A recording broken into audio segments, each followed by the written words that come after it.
Clara Whitfield's fingers were bleeding before anyone in Red Hollow thought to move. The bandit had her by the wrist, twisting hard, and the crowd just stood there watching like it was Sunday entertainment.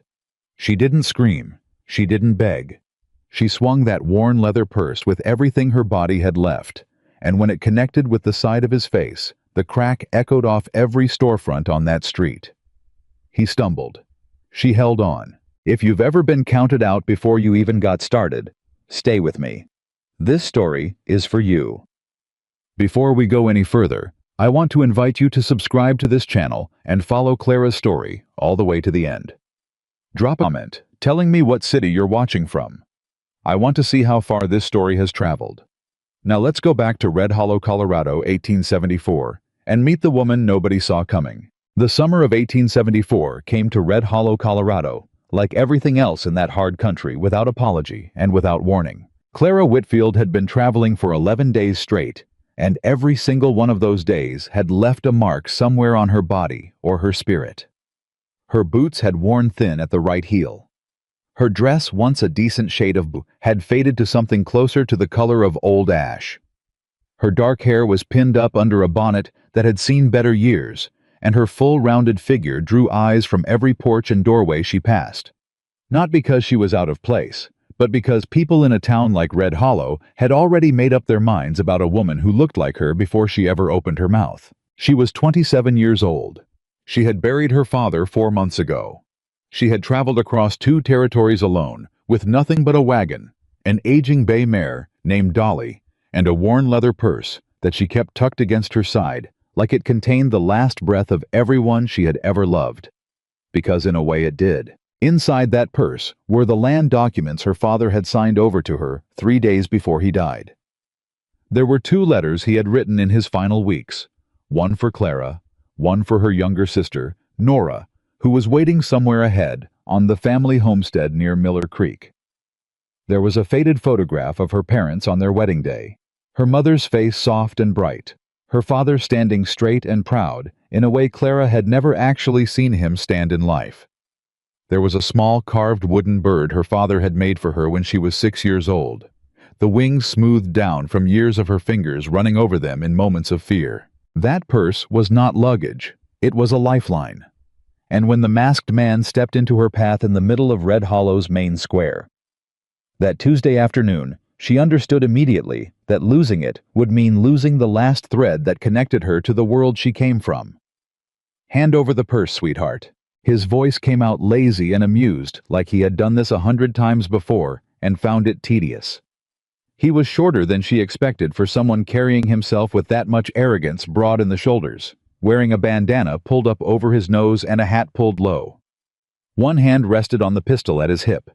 The other was extended toward her palm, up fingers curling in that slow, contemptuous gesture that said he didn't expect any trouble. Clara stopped walking. The crowd around the square slowed. A man leading a mule paused mid-step. 2 women on the far side clutched each other's arms. A shopkeeper appeared in his doorway, and then immediately thought better of it and stepped back inside. Children who had been chasing each other between the buildings went still and quiet. Everyone watched, and everyone, in the silent way that crowds communicate their expectations, waited for Clara Whitfield to hand over the purse. She looked at the man's outstretched hand. She looked at the pistol on his hip. She looked back up at his face, at the flat, bored eyes above the bandana. "That purse belongs to me," she said. Her voice did not shake. That surprised even her. The bandit's eyes shifted. Not alarm, not yet.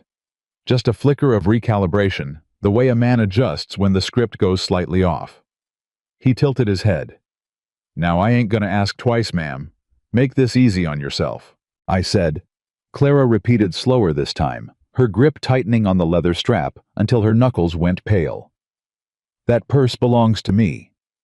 Someone in the crowd made a small nervous sound, half laugh, half disbelief. The bandit dropped the lazy act. He stepped forward and grabbed for the purse with his free hand. What happened next, the people of Red Hollow would argue about for months. Some said she swung first. Some said she waited until he actually touched her. Some said they saw her eyes go flat and cold right before she moved. What everyone agreed on was the sound. Clara brought that leather purse around in a full arc shoulder to hip, and when it connected with the side of the bandit's face, it sounded like a plank of wood hitting a fence post. The man's head snapped sideways. He stumbled 2 full steps before catching himself on a hitching rail, knocking a horse sideways and sending it dancing nervously in place. The square went absolutely silent. Clara stood exactly where she had been standing. Her chest was heaving. Her bonnet had gone crooked. Her face was flushed deep red from the exertion and the fear she was refusing to show. But her feet had not moved an inch, and that purse was still in her hand. The bandit straightened up slowly. The lazy amusement was completely gone now. What replaced it was something colder and uglier, and several people in the crowd instinctively took a step back. "You're gonna regret that," he said quietly. "Maybe," Clara said. "But I'll regret giving you that purse a good deal more." He came at her faster the second time, and this time he grabbed her wrist with both hands, twisting hard enough to make her gasp. Clara didn't release her grip. She tried to pull free, but he was stronger, and the angle was wrong, and her shoulder screamed with the strain, and still she did not let go.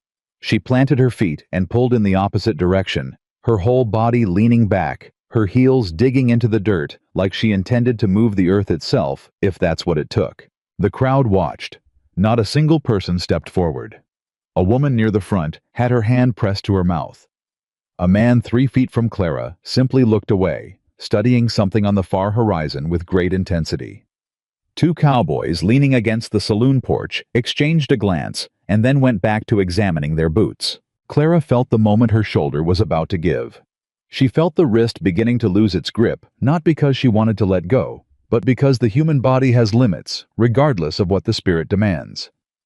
She could feel the strap of the purse starting to slide through her fingers, centimeter by centimeter, and a sound built in her throat that was part rage and part grief, and part the raw, desperate knowledge that she could not lose what was in that bag. She was not going to lose what was in that bag.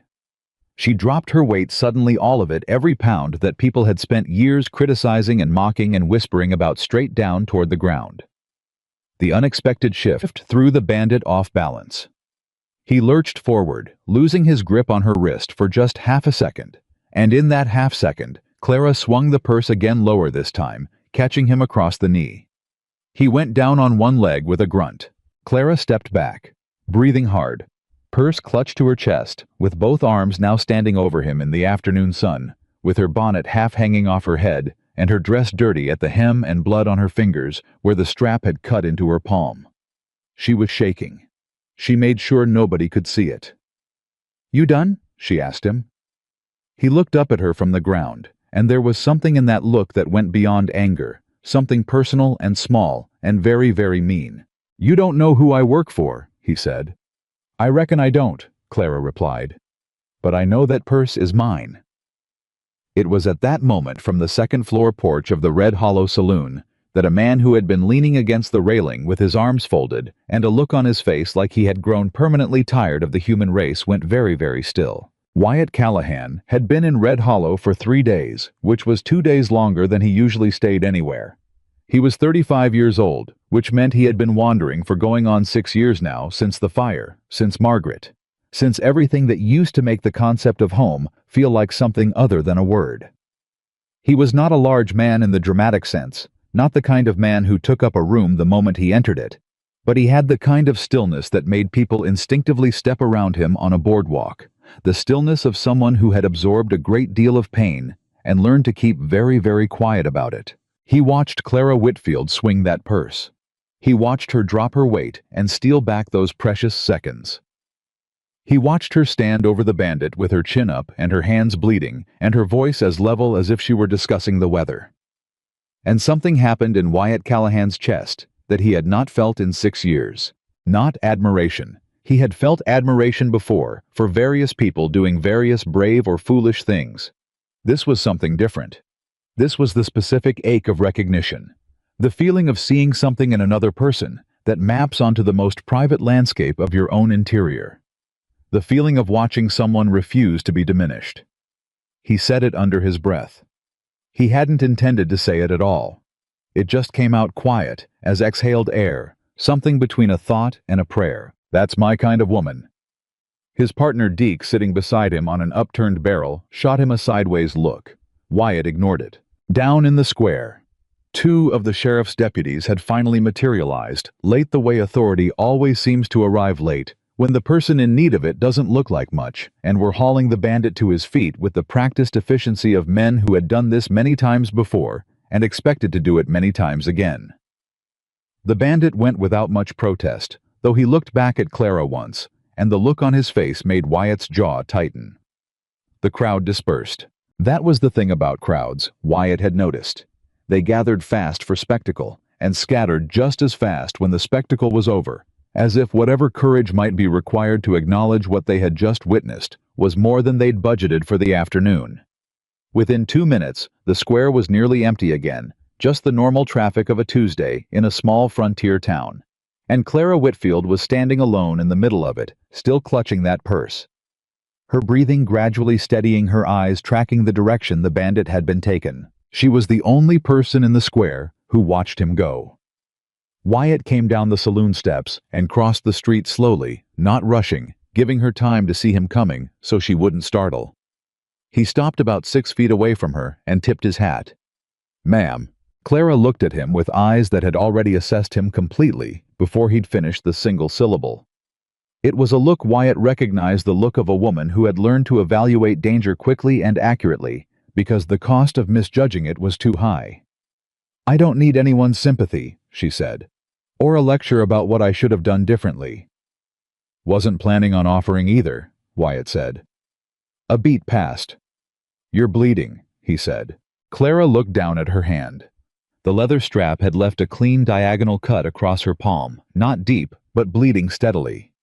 She looked at it the way someone looks at damage they noticed, but filed away to deal with later. "I know," she said. "The livery keeper's wife keeps a medicine kit behind the front counter.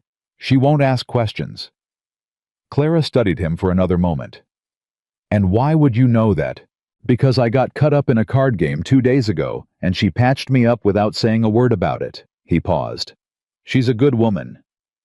Something shifted almost imperceptibly in Clara's expression.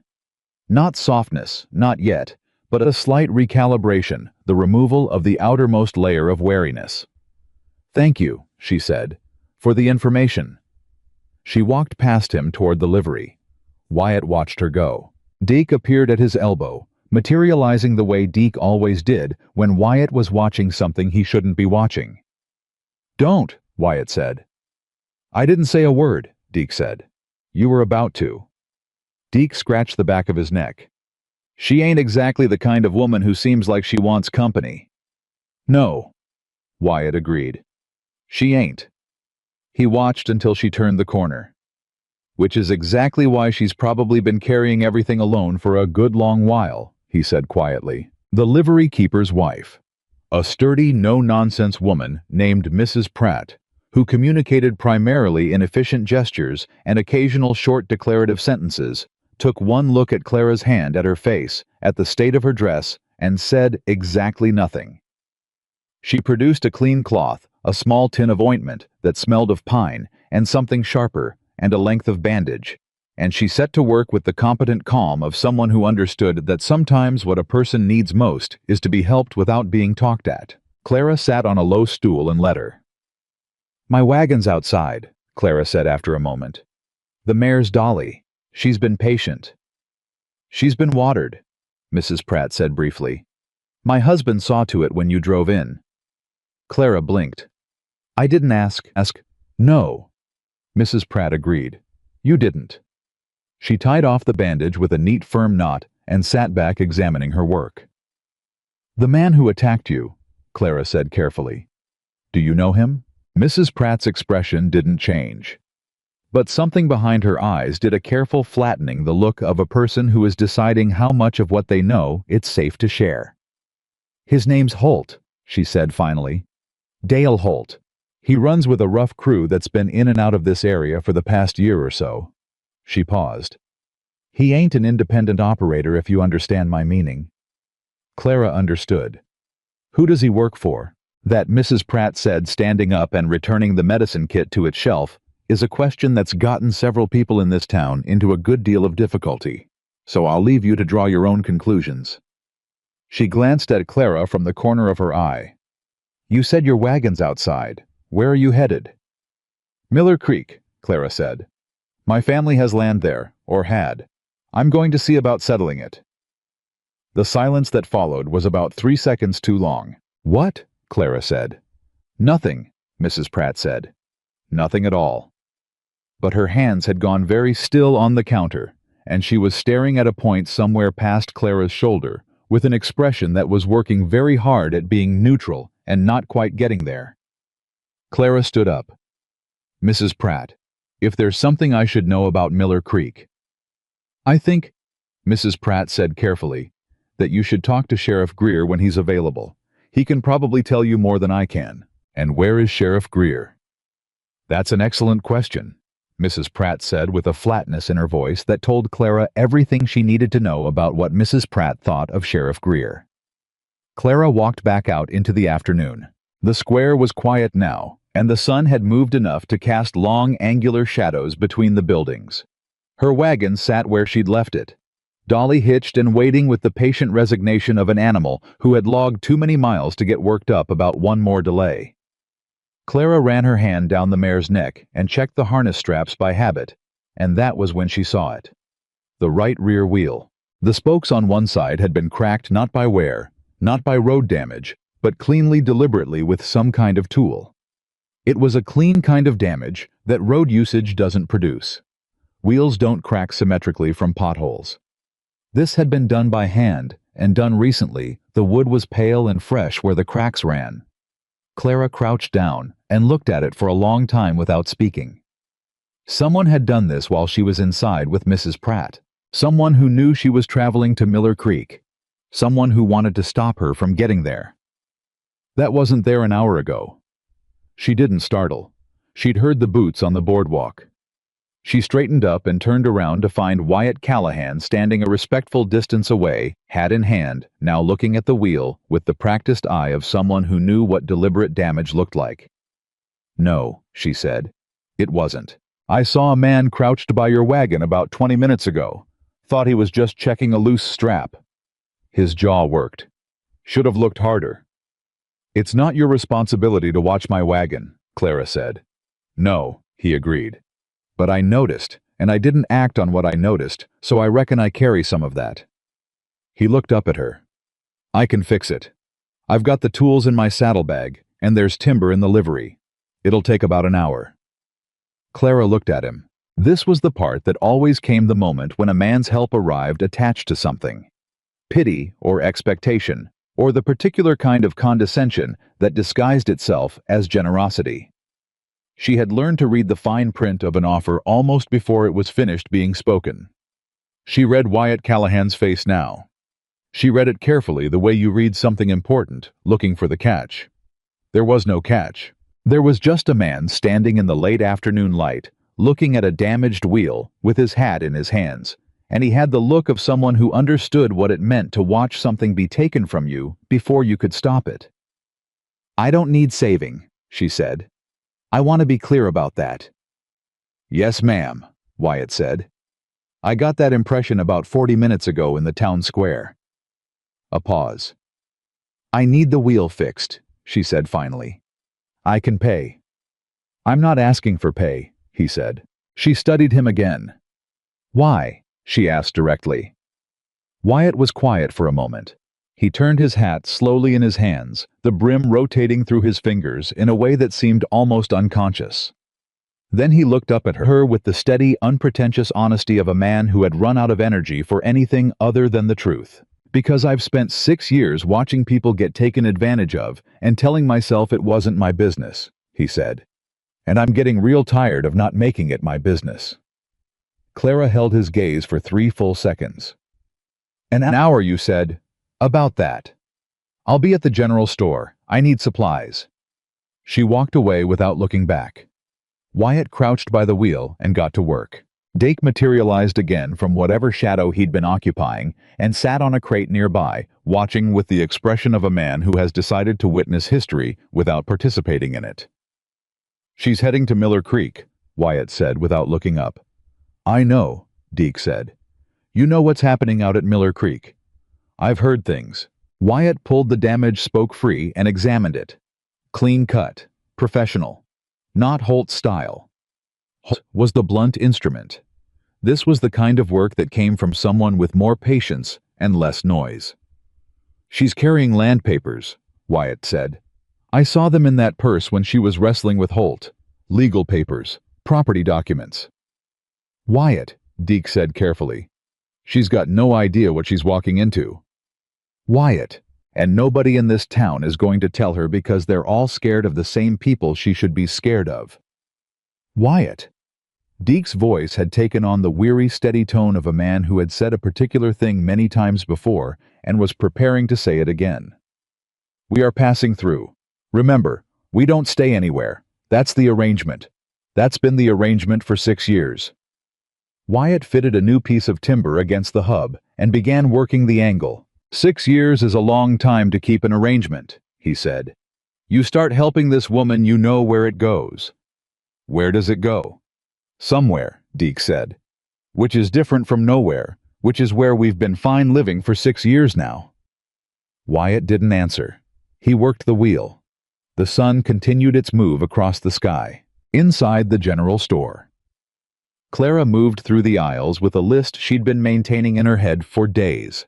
Flour salt, dried beans, lamp oil, and tried to organize what she knew into something resembling a plan. Dale Holt, Sheriff Greer, whose absence from town during a public assault seemed pointed rather than coincidental. Land papers connected to Miller Creek. A wagon wheel sabotaged within an hour of her arrival. She set a sack of flour on the counter. The store clerk, a young man with an unfortunate mustache and the kind of studied avoidance that suggested he'd been coached not to engage with strangers, began tallying up her items without looking at her directly. The homestead at Miller Creek, Clara said conversationally. The Whitfield property. You'd know it. The young man's hands slowed on the counter. Can't say that I would, ma'am. My father filed on that land 12 years ago. It's been in the family since. My sister Nora Whitfield has been managing it. I mind my own affairs, ma'am, the young man said. That'll be $2.40. Clara paid him. She picked up her supplies. The last person who asked questions about Miller Creek, the young man said very quietly, studying a point somewhere above her left shoulder. Left town in a hurry and didn't come back. Clara paused. I appreciate that, she said. I didn't say nothing, he said. No, she agreed. You didn't. The wheel was fixed when she returned.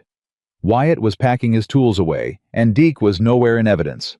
The repair was solid, she could see that immediately, the clean fit of the new timber, the reinforced hub. It'll hold, Wyatt said. Thank you, Clara said. She meant it without softening it the way she'd learned to mean things directly without flourish, because flourish cost energy she didn't have. Wyatt nodded. He didn't move to leave. Clara looked at him. There's something wrong at Miller Creek, she said. It wasn't a question. Wyatt met her eyes. Yes, ma'am. I believe there might be. You know what it is? Some of it, not all. She waited. The land along Miller Creek has been getting bought up, Wyatt said. Or taken up, depending on who you ask. There's a company out of Denver, Apex Land and Timber, that's been moving into the area. They want the water access. The creek feeds into a valley that could make somebody very wealthy if they controlled the irrigation rights. And they're using men like Holt to clear out the people who won't sell, Clara said. Wyatt didn't answer right away. That's one way to put it, he said. Clara's jaw set. The sheriff is in their pocket. It wasn't a question either. Wyatt looked at her steadily. I don't have proof of that. But you believe it. Another pause. Then, yes, ma'am, I believe it. Clara looked toward the road that led out of Red Hollow, toward the hills in the distance, toward whatever was waiting for her at Miller Creek. My sister is alone out there, she said. The words came out flatter than she intended, stripped of the fear underneath them, because she had gotten good at that stripping fear out of sentences before she said them aloud, keeping it inside where it belonged. How long since you've had word from her? 6 weeks. Wyatt was quiet. I'm leaving at first light, Clara said. That road is 22 miles, Wyatt said. Rough country for the last 7. A woman traveling it alone. Is exactly what I'm doing, Clara said. Not angry, not defiant, just stating a fact with the calm finality of someone who has already had this argument with herself many times and reached the same conclusion each time. Wyatt looked at her. He did not argue. He tipped his hat. Then I'll ride the same direction tomorrow morning, he said. In case the wheel gives trouble. Clara's eyes narrowed slightly. I told you. You don't need saving. Yes, ma'am, I know. He settled his hat back on his head. I'll be riding the same direction. Coincidence. He walked away. Clara watched him go with the complex, slightly off-balance feeling of someone who is accustomed to a particular type of interaction with people and has just had that interaction refuse to go the way it always goes. She looked down at the purse in her hands. Her father's voice came to her the way it still did in moments of significant uncertainty. Not as a ghost, not as anything mystical, just as the particular cadence of memory that belonged to a man she had loved and lost. He used to say that courage wasn't the absence of fear. It was doing the necessary thing with the fear still present, still accounted for, still riding along. She held the purse a little tighter. She had 22 miles of rough country ahead of her, a sister she hadn't heard from in 6 weeks, a corrupt sheriff she hadn't met yet, a land company with violent intentions, and a damaged wheel that had been deliberately broken within an hour of her arrival in town. She also had, for reasons she couldn't entirely explain, and wasn't sure she wanted to examine the slightly steadying knowledge that a quiet man with honest eyes was planning to ride the same direction in the morning. She didn't need him. She had been very clear about that. But the frontier was long, and she was carrying everything she had left in the world, and sometimes the company of someone who wasn't going to make you carry them as well was its own kind of useful. She went back to Mrs. Pratt's to arrange a room for the night. Behind her, the sun went down over Red Hollow in long bands of orange and copper that turned the dusty street briefly into something that might have been beautiful under different circumstances. In the saloon, Dale Holt, released from the deputy's custody after a conversation that lasted less than 15 minutes, sat in a corner booth with a cold cloth pressed to his jaw and a look on his face like a man who is already planning the next move. He sent a rider out of town before dark. The rider headed west, toward Miller Creek, and in a small room above the livery, Clara Whitfield sat on the edge of a narrow cot in the dark, the leather purse on the pillow beside her, one hand resting on it like a promise, and did not sleep for a very long time. Clara was out of bed before the rooster in the yard behind the livery had finished its first call. She had slept in pieces an hour here, 40 minutes there, waking each time to the same tightening in her chest that she had learned to recognize as her body's way of telling her that the situation was more dangerous than her mind wanted to admit in daylight. She lay in the dark between those brief stretches of sleep and listened to Red Hollow settle into its nighttime sounds, and she thought about Nora. Nora, who was 22 years old and had her mother's laugh and their father's stubbornness in equal measure. Nora, who had stayed behind on the homestead when Clara traveled east to settle their father's affairs because someone had to keep the place from falling apart, and Nora had said, "Go. Clara, I'll be fine. I've got the Hendersons 2 miles over, and old Joe Marsh won't let anything happen while you're gone." Nora, who had not written in 6 weeks. Clara pressed her hand flat against the leather purse on the pillow beside her and made herself breathe steadily. She rose while it was still dark, dressed, splashed water on her face from the basin, and was downstairs paying Mrs. Pratt for the room before the first pale line of gray had appeared at the edge of the eastern sky. Mrs. Pratt pressed a wrapped parcel into her hands without being asked. "Cornbread and dried venison," she said, "for the road." Clara looked at the parcel, then at Mrs. Pratt. "You don't have to." "I know I don't," Mrs. Pratt said. She looked at Clara with eyes that had seen a great deal and filed most of it away under categories that didn't require further discussion. "You be careful out on that road, Mrs. Whitfield. And I mean that in the specific sense, not the general." "The specific sense," Clara repeated. Mrs. Pratt folded her hands on the counter. "There are men who watch the road west of here. They don't wear badges, and they don't always wear masks, but they're watching all the same. If a rider comes up behind you fast, don't wait to see what he wants." Clara held the woman's gaze. "How long has this been going on?" "Long enough." Mrs. Pratt said that most people in this town have learned not to talk about it. "But you're talking about it." "I'm talking around it," Mrs. Pratt said, with the dry precision of a woman who understood the difference. "Which is the most I can safely do." Clara nodded once, tucked the parcel under her arm, and walked out to hitch Dolly. The morning air was cold and thin, the kind of cold that the Colorado high country produces even in summer, the kind that makes you very aware of having a body and being inside it. Her breath came out in small visible puffs. Dolly shifted and stamped when Clara approached, then settled at the familiar touch of her hand. "Easy girl," Clara said quietly. "We've got a long day."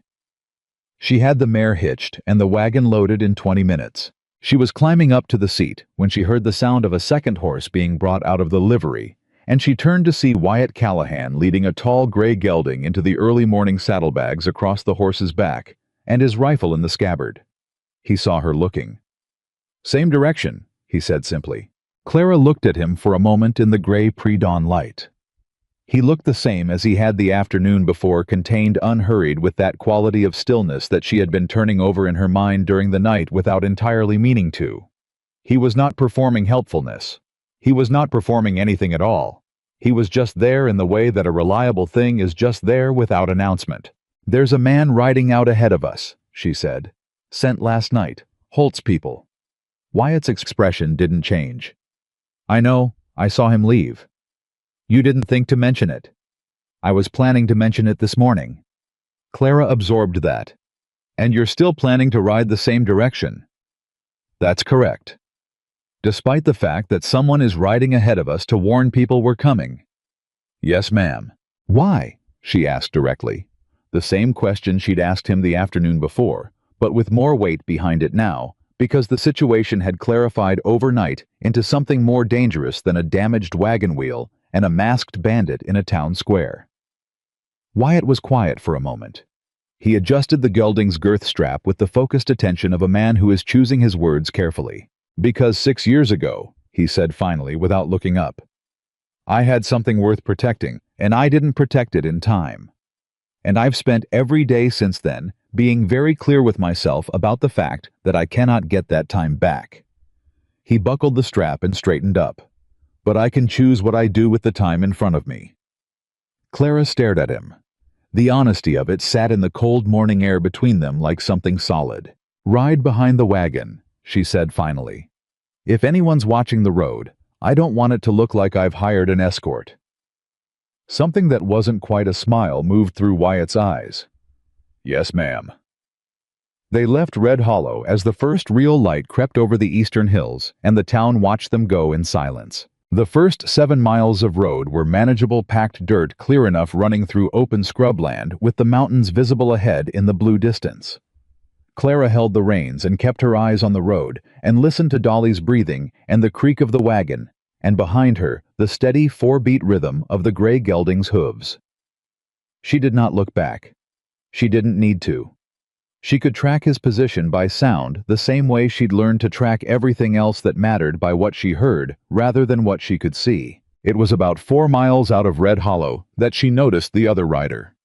He was keeping a quarter mile behind them on a parallel track, not on the road itself, but off to the right, moving through scrub brush at a walk. Unhurried, not hiding exactly, but not making himself obvious either. Clara kept her eyes forward. "We've got company," she said without raising her voice. Wyatt rode up alongside the wagon, matching her pace. He didn't turn to look either. "I see him," he said. "He's been there since the edge of town." "Following or observing?" "Observing," Wyatt said. "For now." "What changes that?" "When the road goes into the canyon section," Wyatt said. "About mile 11. The terrain closes in. That's where you'd want to stop someone if you were planning on stopping them." Clara's hands tightened on the reins.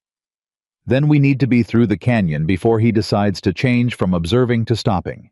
"That would be my thinking as well." She clicked to Dolly and let out the reins, and the mare stretched into a faster trot. The wagon swayed and rattled on the uneven ground, and Clara kept her focus tight on the road ahead, reading every dip and rut for how fast she could push through it. "The wagon will hold," Wyatt said, reading her concern without being asked. "The wheel is solid." "It's not the wheel I'm worried about," Clara said. "It's what's waiting on the other side of the canyon." They made the canyon mouth with time to spare. The rider behind them had increased his pace when they did, but the terrain worked against him. He'd been running parallel to the road through rough brush, and when they hit the canyon, the brush gave way to rock, and he had no choice but to drop back or come onto the road openly. He dropped back. Clara didn't slow down through the canyon.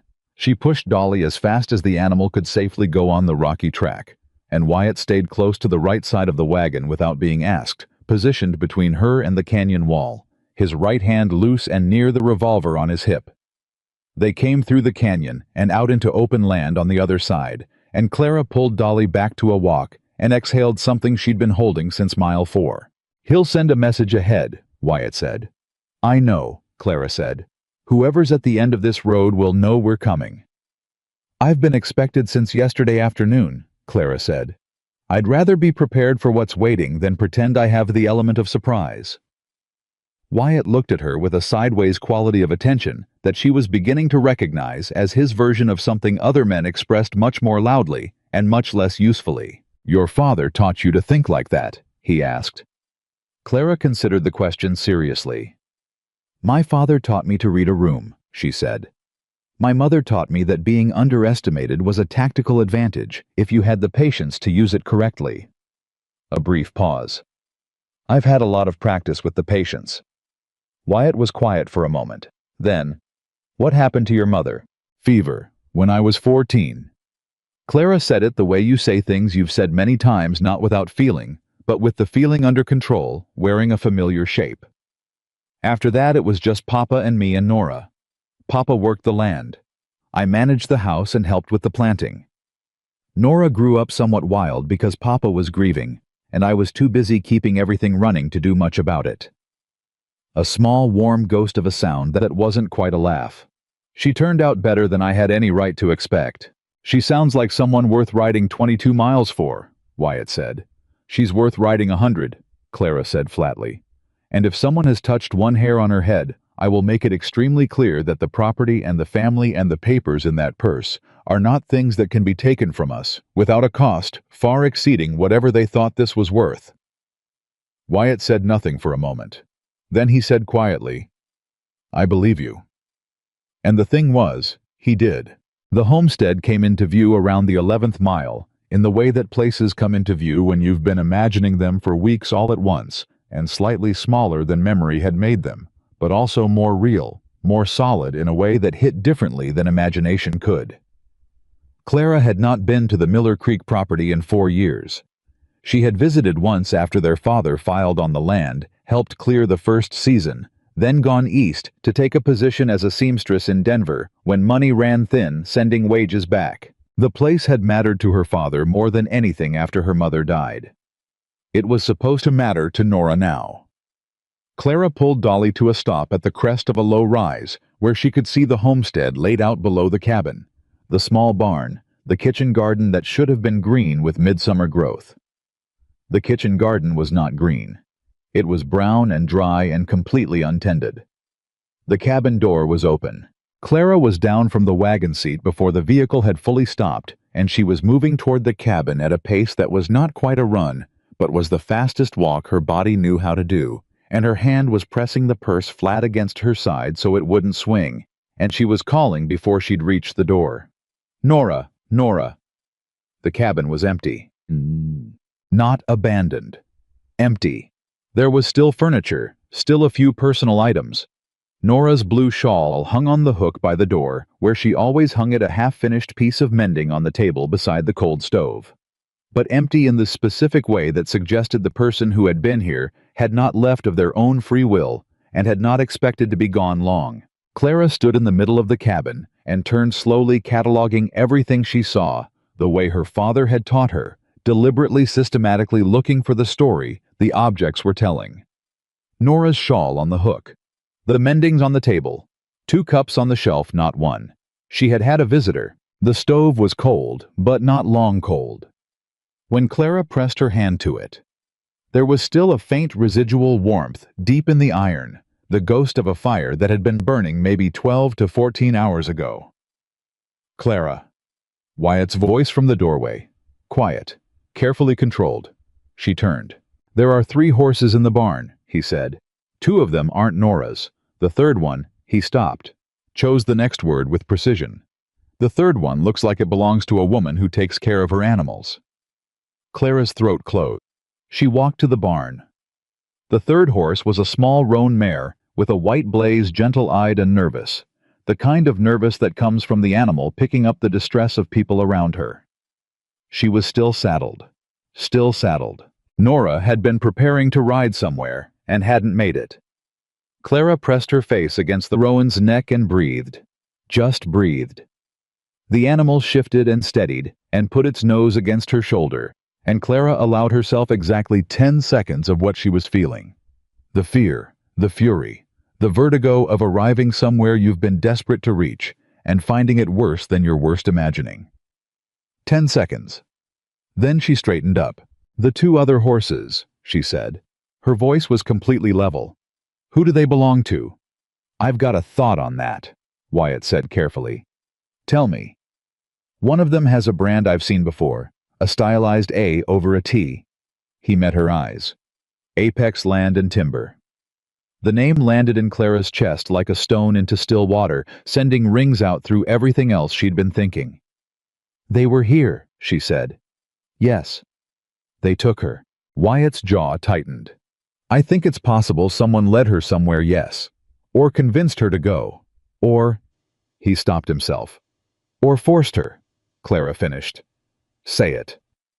Or forced her, he said. Clara looked at the roan mare, at the still saddled back, at the bridle still in place. There's a man in this area, Wyatt said quietly, who works for Apex. Name is Garrett Cole. He runs their operations out of Miller Creek.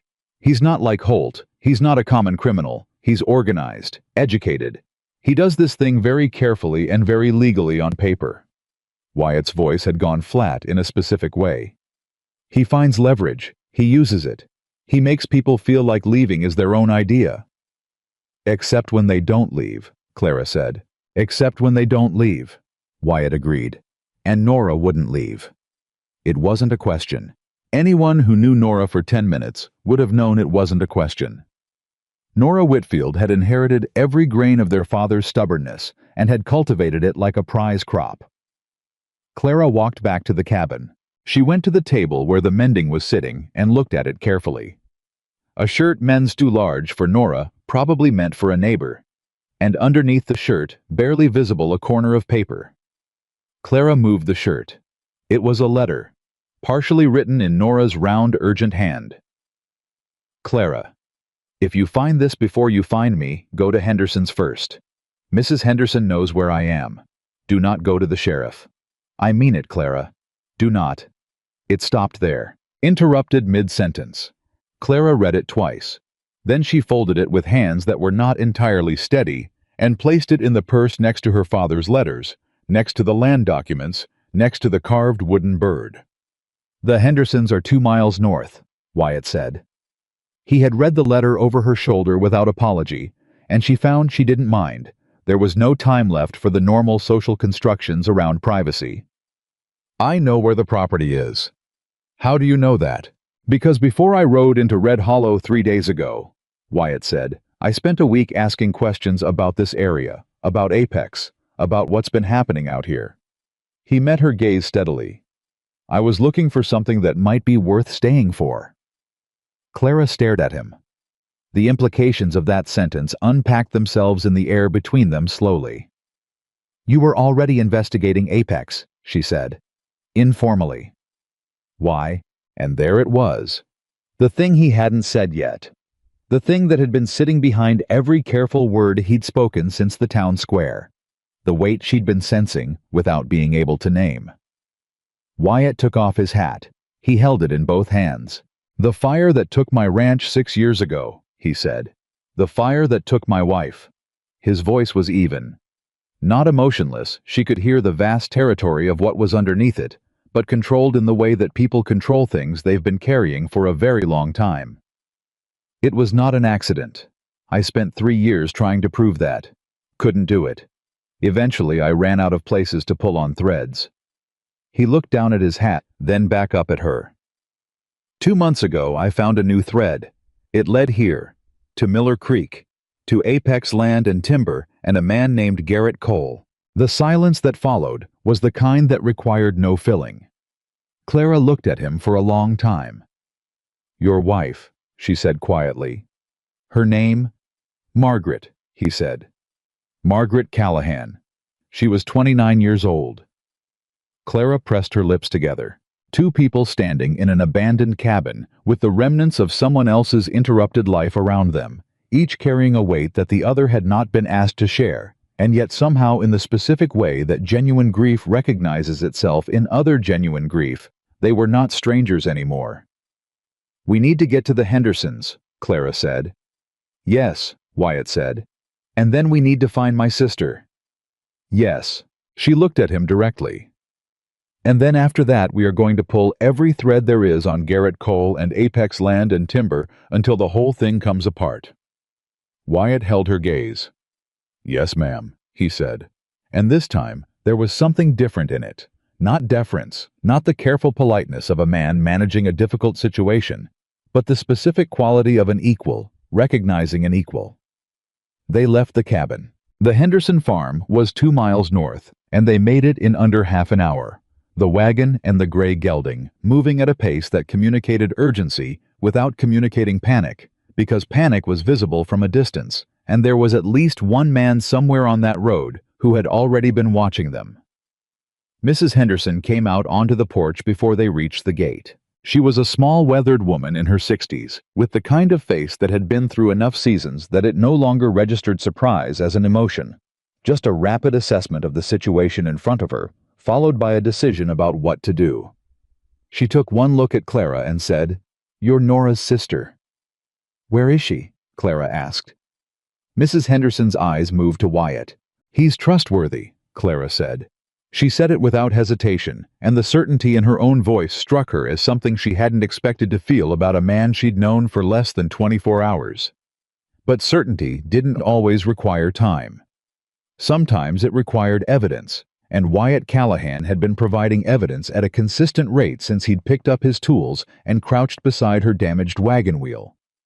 Mrs. Henderson stepped back from the doorway. "Come inside," she said.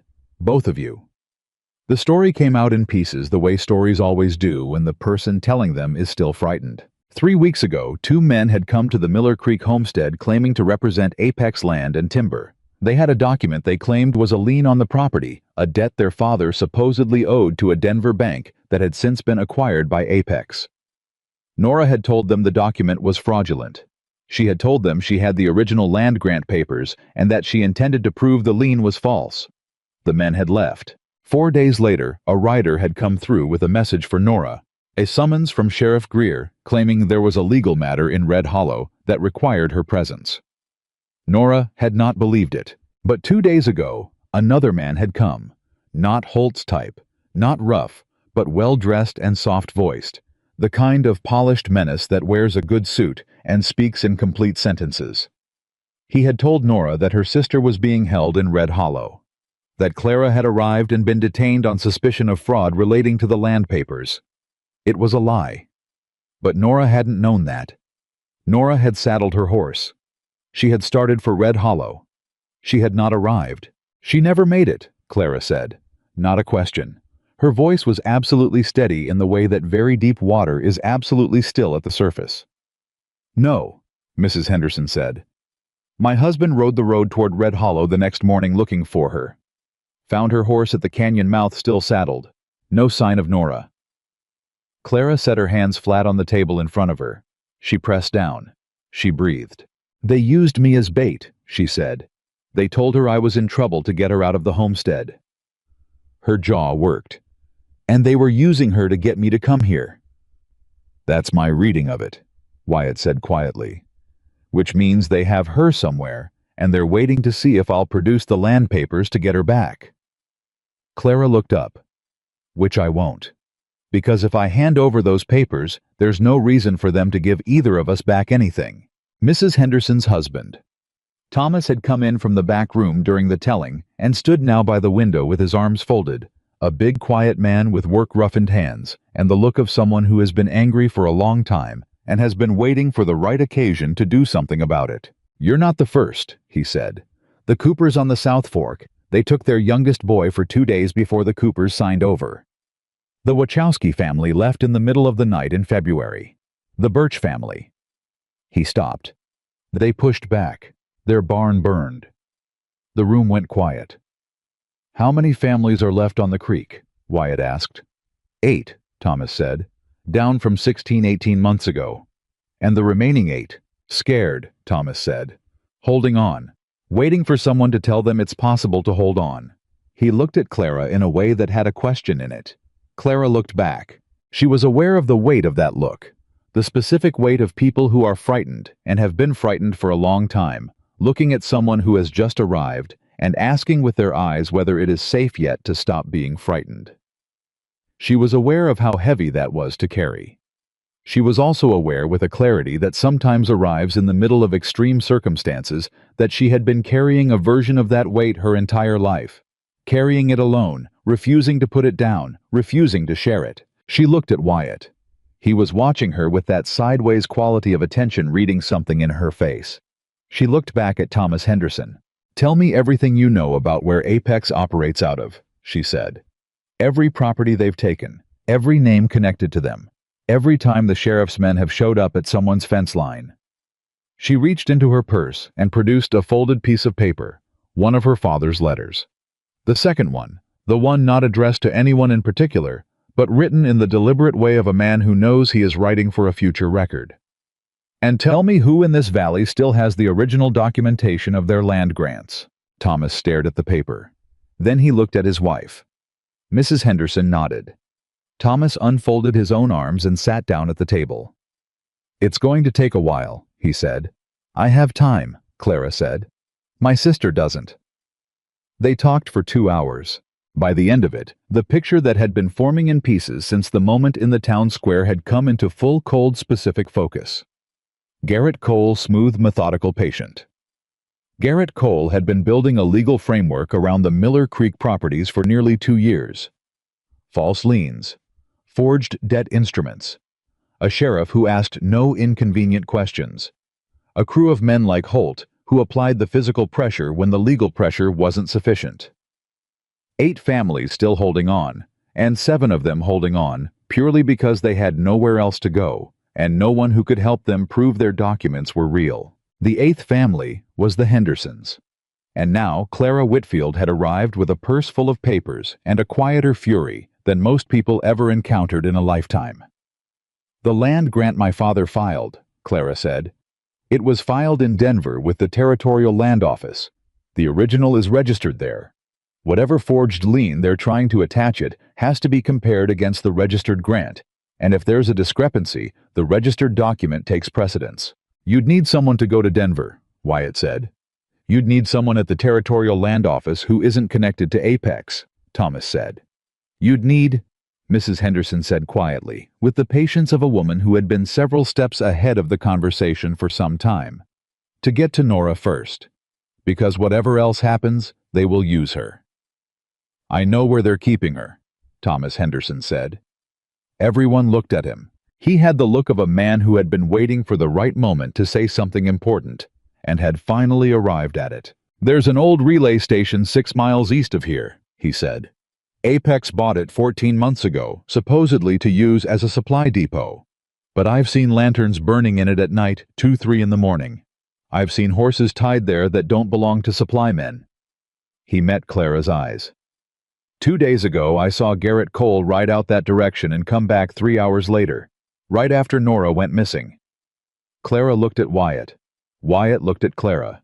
Something passed between them that didn't need words, an alignment, a mutual recognition that the next step was clear and was also very dangerous, and that neither of them was going to say so out loud, because saying it out loud would only make it take longer to do. "Tonight," Clara said. "Tonight?" Wyatt agreed. Thomas Henderson said nothing, but he reached under the table and put a rifle on top of it, and his wife immediately stood and went to the cupboard without a word. Outside, the afternoon was moving toward evening, and somewhere 6 miles east of them, in an old relay station with lanterns that burned at the wrong hours of the night, a 22-year-old woman with her mother's laugh and her father's stubbornness was waiting, and was not. Clara knew this in her bones, going to stop waiting very quietly for very much longer. Nora was a Whitfield, and Whitfield women did not wait quietly, which meant they were running out of time. They left the Henderson farm when the sky went the color of an old bruise, that specific purple-gray that the Colorado high country produces in the hour before full dark, when the light is gone, but the dark hasn't fully committed yet. Thomas Henderson rode with them as far as the ridge above the relay station, then stopped his horse and pointed out the building below without speaking, because there was nothing to say that the pointing didn't already say. Wyatt had mapped it out in his head on the ride over, asking Thomas the quiet, specific questions of a man who has done dangerous things before and knows which details matter. How many windows, which direction the door faced, whether there was a back exit, how many horses he'd seen tied there on the nights with the lanterns. Thomas answered each one with the economy of a man who understood that extra words were a luxury they didn't have. 2 guards that he'd seen, possibly 3. 1 door in front, 1 window on the south side. Horses kept in a lean-to around the back. Clara listened to all of it and said nothing until Thomas finished. Then she said, "I'm going in first." Both men looked at her. "Alone," she said. "Clara," Wyatt said, and the use of her name the first time he'd used it without the ma'am, without the careful social distance of it, landed differently than she expected. "Listen to me," she said. "If Wyatt walks up to that door, they see a threat. They react to a threat with guns. If I walk up to that door—" She paused. "They see a woman. They see exactly what they've always seen when they look at me. Someone who doesn't require taking seriously." The silence stretched. "And we've already established," she continued evenly, "that being underestimated is a tactical advantage if you have the patience to use it correctly." Wyatt looked at her for a long moment. "I'll be 20 yards behind you," he said. "In the dark. At the first sound that isn't right." "At the first sound that isn't right," Clara said. "I'll handle it." "Clara." "Wyatt." She held his gaze steadily. "Trust me the way you'd trust a man who told you the same thing." That landed. She watched it land. Watched him work through it. The instinct that had nothing to do with doubting her capability, and everything to do with 6 years of carrying the specific guilt of a man who didn't act fast enough when it mattered, who had watched something be taken and hadn't stopped it in time. She watched him absorb that, accept it, and set it to one side. 20 yards, he said. 20 yards, she agreed. Thomas Henderson took his rifle and found a position on the ridge that gave him a line of sight to the front door and kept his horse quiet in the dark. Wyatt melted into the shadows with a control that told Clara this was not the first time he'd moved through dangerous dark toward a dangerous building. Clara walked to the front door of the relay station alone. She walked. The way she always walked, straight, unhurried, with her full body moving through the space in front of her, the way it always did, taking up exactly the room it was entitled to take up. The purse was over her shoulder. Her bandaged hand was loose at her side. She could feel her heart beating in her throat, but her feet were steady, and her face was composed into an expression of simple, slightly lost female confusion that she had never actually needed to perform before tonight, but discovered she was quite capable of producing. She knocked on the door. A pause. Then a man's voice, rough with boredom. "Who's there?" "I'm terribly sorry to bother you," Clara said, and she put into her voice every soft, apologetic, slightly bewildered quality that people had always wanted from her, and that she had always refused to give them. "My wagon's broken down about a half-mile up the road. I saw the light. I didn't know where else to go." Another pause. Longer. The sound of boots crossing a wooden floor. The door opened 3 inches, and a man's face appeared in the gap. Wide-set eyes. Unshaven jaw. The flat, suspicious look of someone who has been told to watch for trouble and is trying to figure out whether this qualifies. He looked at Clara. He looked at the purse. He looked at her face, soft, worried, slightly damp around the eyes from the cold, or something manufactured to look like distress. He opened the door another 6 inches. "Broke down how?" he said. "The wheel came off entirely," Clara said, letting her voice waver precisely the right amount. "I don't know how to fix it in the dark, and I have important papers I need to get to Red Hollow by morning, and I'm so sorry to impose, but I didn't know what else to do." The man's eyes moved to the purse again. There it was. The word papers had done exactly what she needed it to do. "Come in," he said, and opened the door all the way. There were 2 of them inside the one at the door, and a second man sitting at a table near the window, older, with a broken-veined face and a rifle across his knees that he didn't bother lifting when Clara walked in because she was a woman alone in a torn-hem dress with frightened eyes and a heavy purse. And men like him had stopped registering women like her as threats so many years ago that the reflex was simply gone. That was their mistake. Clara took in the room in 3 seconds. 2 men, 1 door behind her, the window Thomas had mentioned to her, right? A back hallway that ran, and at the end of that hallway, a closed door with a bar across it. A bar across it from the outside. That was where Nora was. Clara let her eyes fill genuinely, because the relief of seeing that closed door, of knowing with the specific certainty of a woman who knows her sister, that Nora was on the other side of it, and alive, actually did produce tears, and she let them come without fighting them. "I'm sorry," she said, pressing her hand to her face. "I've had a terrible 2 days. I'm not usually like this." "Sit down," the man at the door said, with the slightly uncomfortable magnanimity of someone who is not accustomed to being looked at as a source of comfort and isn't sure he likes it. "Could I have some water?" Clara asked. The man at the door looked at the man at the table. The man at the table unfolded himself from the chair slowly, because he was stiff and the rifle was awkward, and moved toward the back of the room where a water bucket sat on a shelf. His back was to her. The doorman had half turned to close the front door. In the space of those 2 gestures, Clara crossed the room in 6 fast, silent steps, shoved the bar off the back hallway door and threw it open. "Nora, run!" What happened next occupied approximately 4 seconds of real time and felt simultaneously like 4 minutes and 4/10 of a second. Nora Whitfield, 22 years old, their mother's laugh and their father's stubbornness, and 2 days of captivity.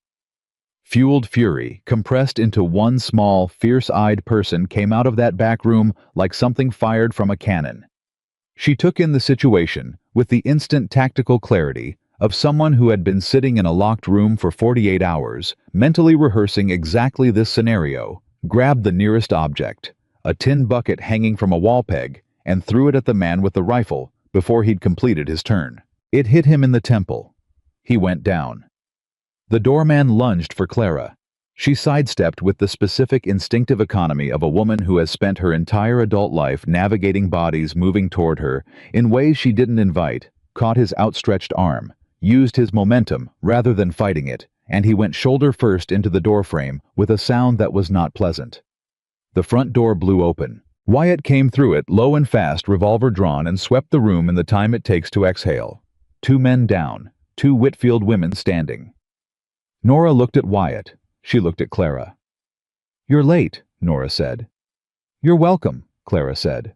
And then Nora's face crumpled completely, and she crossed the distance between them and grabbed her sister in both arms with the desperate bone-deep grip of someone holding on to the thing they were most afraid of losing. And Clara held on just as hard, the purse trapped between them, and neither of them said a word for a long moment. Wyatt stood by the door and watched the road outside, and gave them the silence. Nora was thinner than she should have been. Her wrists were bruised where she'd been restrained, and there was a cut above her left eyebrow that had scabbed over without being cleaned properly. She told the story in fragments as they moved quickly.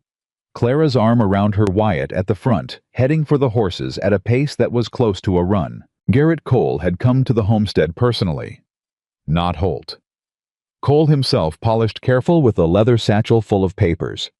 He spread across the kitchen table and explained with the smooth patience of a man who has rehearsed the speech. The lien was real, he told her. Their father had borrowed against the land in 1869 from a Denver bank now dissolved and absorbed into Apex's holdings. The debt had matured. The land would need to be signed over to settle it. Nora had told him he was a liar. She had told him she had the land grant documents and intended to take them to Denver and have the lien examined by a territorial judge. Cole's patience had evaporated. "What did he say?" Clara asked. "He said," Nora said with a flatness in her voice that was pure anger worn smooth by 48 hours of sitting alone with it, "that the territorial judge was a personal friend of his, and that I would find Denver considerably less helpful than I imagined." She paused. "Then he told me you were being held in Red Hollow, and I believed him." "It was a convincing lie," Clara said. "I should have known," Nora said. "I should have—" "Don't," Clara said. "Don't do that. I left the homestead. I rode right into it." "You rode toward your sister," Wyatt said quietly from ahead of them. He hadn't turned around. "There's no shame in that." Nora looked at the back of Wyatt's head. She looked at Clara. Clara gave her the small, complicated look of someone who does not yet have the words to explain the thing she is not entirely sure she understands herself. Nora, despite everything, almost smiled. They reached the horses.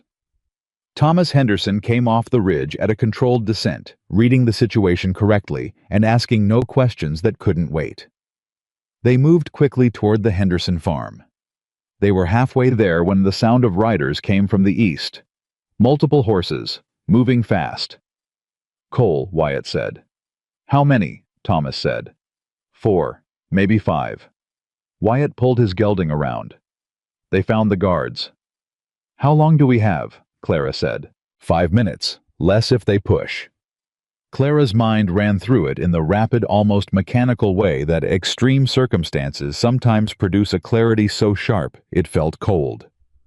"The land papers," she said. "If Cole gets those papers, we have nothing. He can claim they were stolen fraudulent whatever he wants, and without the originals in hand, proving the registered grant in Denver becomes a months-long process that he'll tie up in every legal obstruction his money can buy. Then we don't let him get the papers," Wyatt said. "We can't outrun 5 riders with a wagon," Clara said. "Then we don't run," Wyatt said. Clara looked at him. "We go to Red Hollow," he said. "Tonight, now, not away from them toward town, toward people." His jaw was set in a way she was beginning to recognize as his version of absolute certainty. "Cole operates in the dark and in private. He does not want witnesses. He does not want a scene in a public street. That's not how his operation works." "Sheriff Greer is in his pocket," Thomas said. "Greer is in his pocket," Wyatt agreed. "But Greer is not the only law with jurisdiction over Miller Creek." He reached into his saddlebag and produced a folded document worn official-looking with a seal at the bottom that caught the moonlight. "I've been carrying this for 2 weeks. United States Marshal's Office, Denver. Deputy authorization." He looked at Clara. "I was waiting until I had enough evidence to make it stick." The silence that followed was so complete that the sound of the approaching riders was very, very audible. Clara looked at the document. She looked at Wyatt. "You're a deputy marshal," she said. "Inactive," he said. "Until tonight." "You've been investigating Cole for 2 months. "For 2 months," he said. "And I had most of what I needed except the one thing I was missing."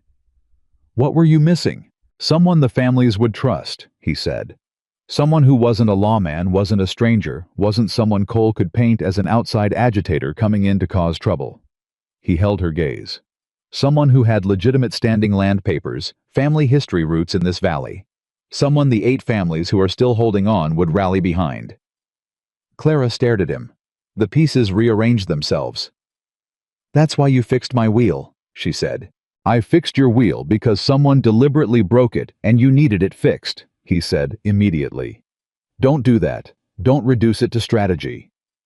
"I'm not reducing it," she said. "I'm understanding it." "There's a difference," he said. "I know there's a difference," she said sharply. "I'm saying I understand it.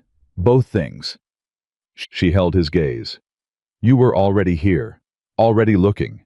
And then I walked into that town square and hit a man with a purse, and you saw something you could work with." "I saw someone worth working beside," he said. Flat, direct, no softening. There's a difference there too. The riders were close now. Thomas Henderson had his rifle up and his horse turned toward the sound. Red Hollow, Nora said. She had been listening to all of it with the focused attention of someone who processes information quickly and has been starved of it for 2 days. He's right, Clara. Cole can't act in public. He can't grab us off the street in front of witnesses, not when one of those witnesses is going to produce a federal marshal's authorization. The other families, Clara said.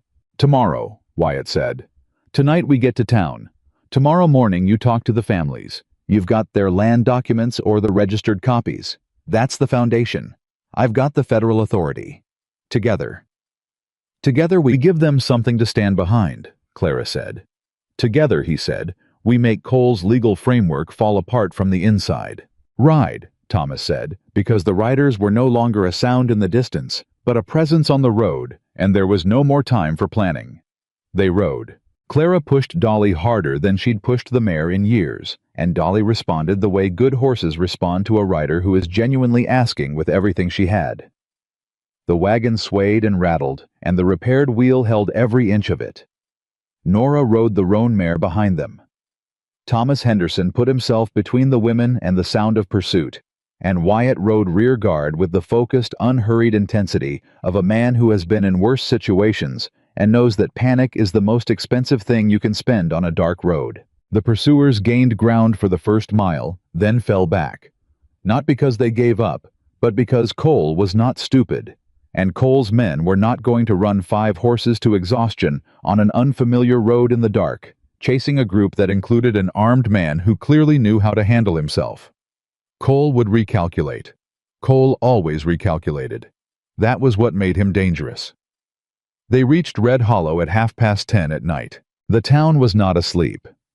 A frontier town never fully slept, but it was quiet in the way that late-evening towns are quiet. Most of the respectable establishments, dark the saloons still lit a few men on the boardwalk who tracked their arrival with the careful attention of people who have learned that late-night riders usually mean something. Wyatt went straight to the saloon and came out 2 minutes later with Deke at his shoulder.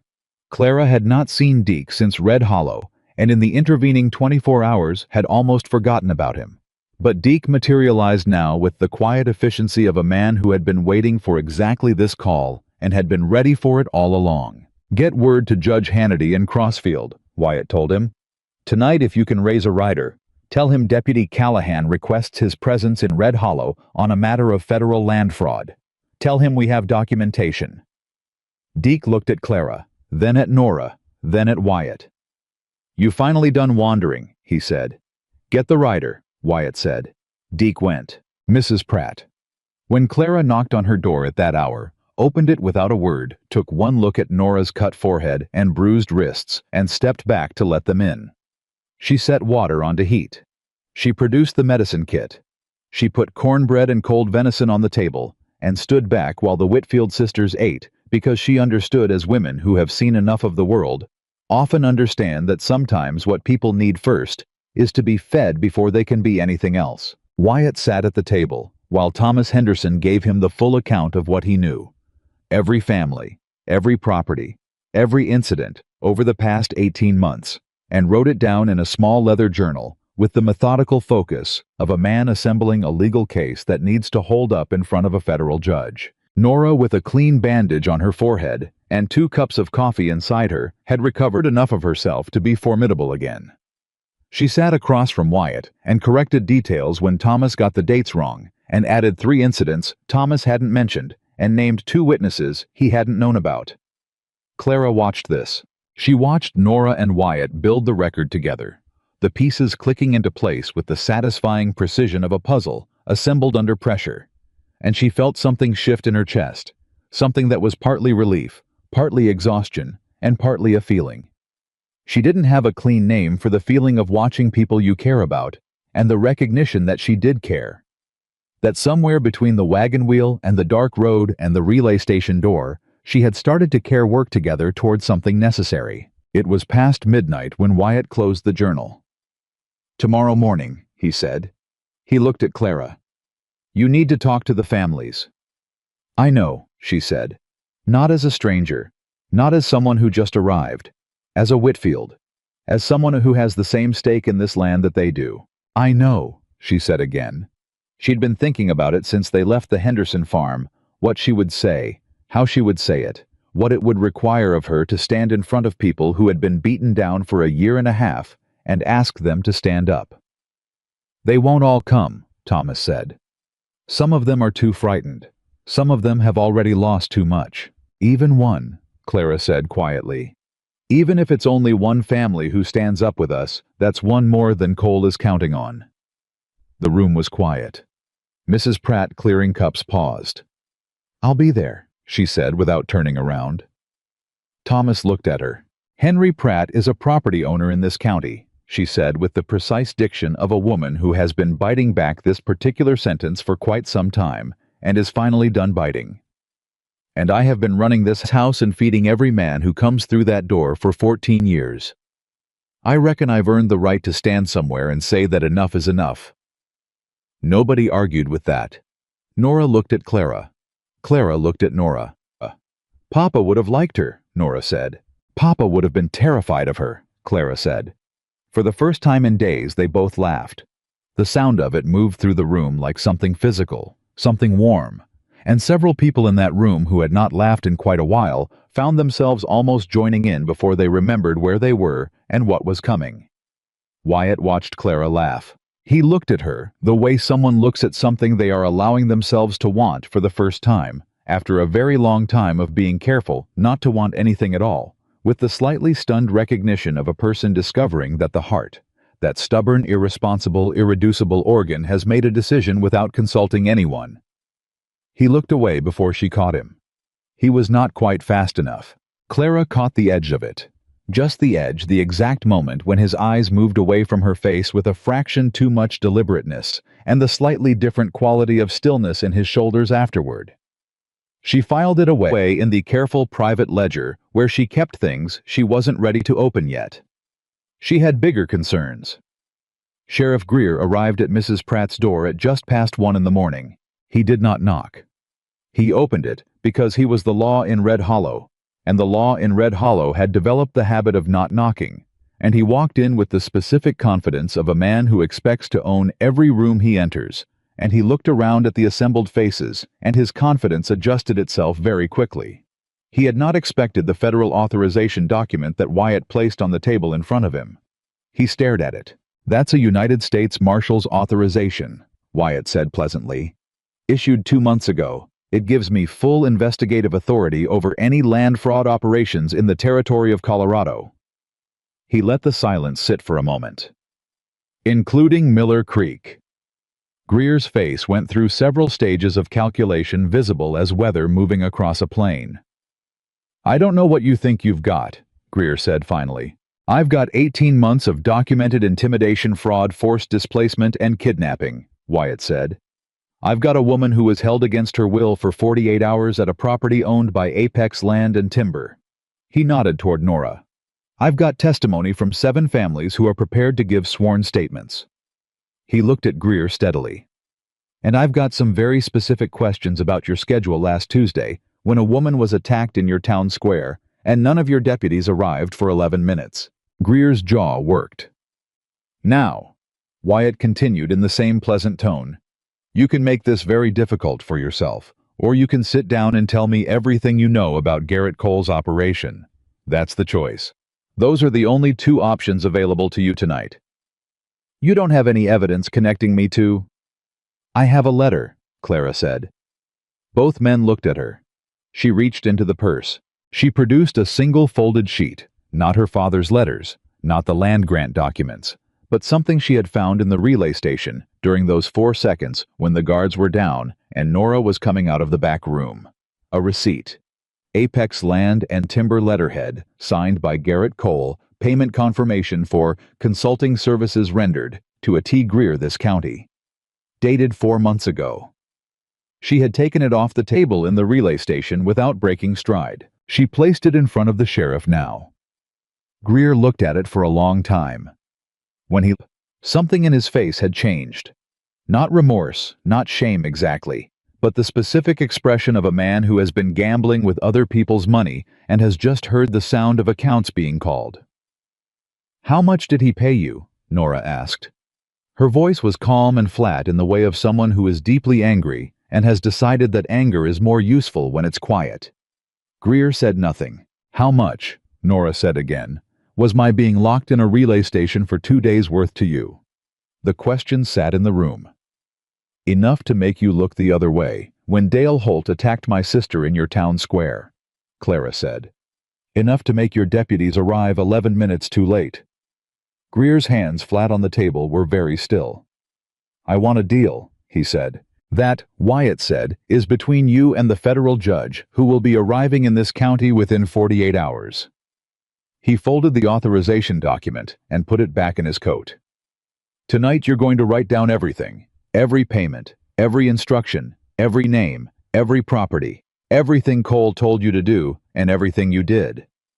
He produced a fresh sheet of paper and a pen from Mrs. Pratt's counter and set them in front of Greer. "And you're going to start right now." Greer looked at the pen. He looked at Wyatt.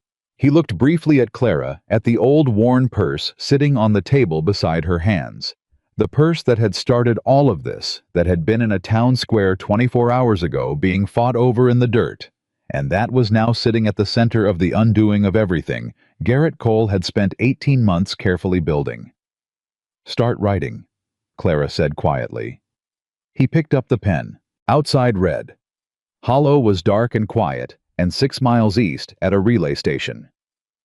Garrett Cole stood in a room with 2 embarrassed injured guards and a cold stove and an empty back hallway, and understood with the slow-breaking clarity of a very intelligent man, encountering something he genuinely didn't anticipate, that the woman he'd sent Holt after in the town square had not been an obstacle to be managed. She had been the beginning of the end. And the night was not done yet. Greer wrote for 3 hours. His handwriting started out, controlled the careful penmanship of a man who had spent years signing official documents and understood that his signature carried weight. But as the pages accumulated, as name after name and date after date came out of him, the handwriting loosened and degraded into something more honest. The script of a man who is unburdening himself of something that has been heavier than he admitted. By the time the oil lamp on Mrs. Pratt's table had burned down a full inch, there were 11 pages of close-written confession spread across the surface, and Greer's hand was shaking slightly every time he lifted the pen. Wyatt read each page as it was completed. He read with the focused, emotionless attention of a man who is assembling evidence rather than reacting to it, making small notations in the margin of his leather journal, occasionally asking a quiet, precise question that caused Greer to go back and add detail. Clara sat across the table and read every page too, and what she felt as she read was not satisfaction, not yet, but a cold, clarifying anger that organized itself into something useful. The kind of anger that doesn't heat you up, but instead makes everything around you very sharp and very clear. It was worse than she'd thought. Apex had been operating in Miller Creek for nearly 2 years.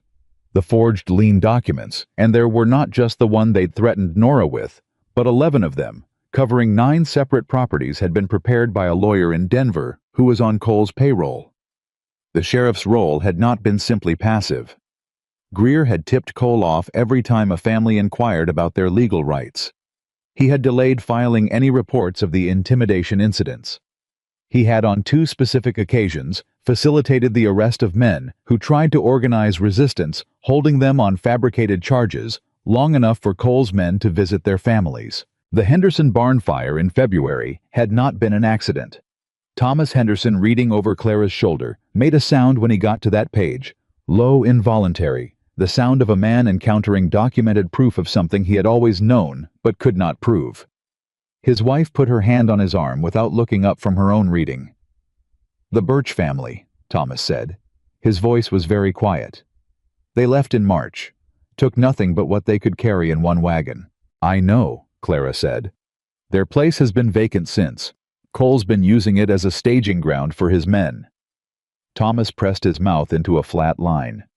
"They had 3 generations on that land." "We'll get it back," Clara said. Thomas looked at her. "I know that sounds like something easy to say," she said, meeting his eyes directly. "I know it.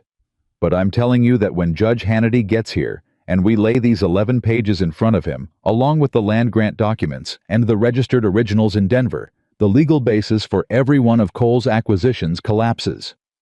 Fraudulent liens cannot extinguish a legitimate land grant. That's not my opinion. That's federal property law. You know federal property law, Thomas said.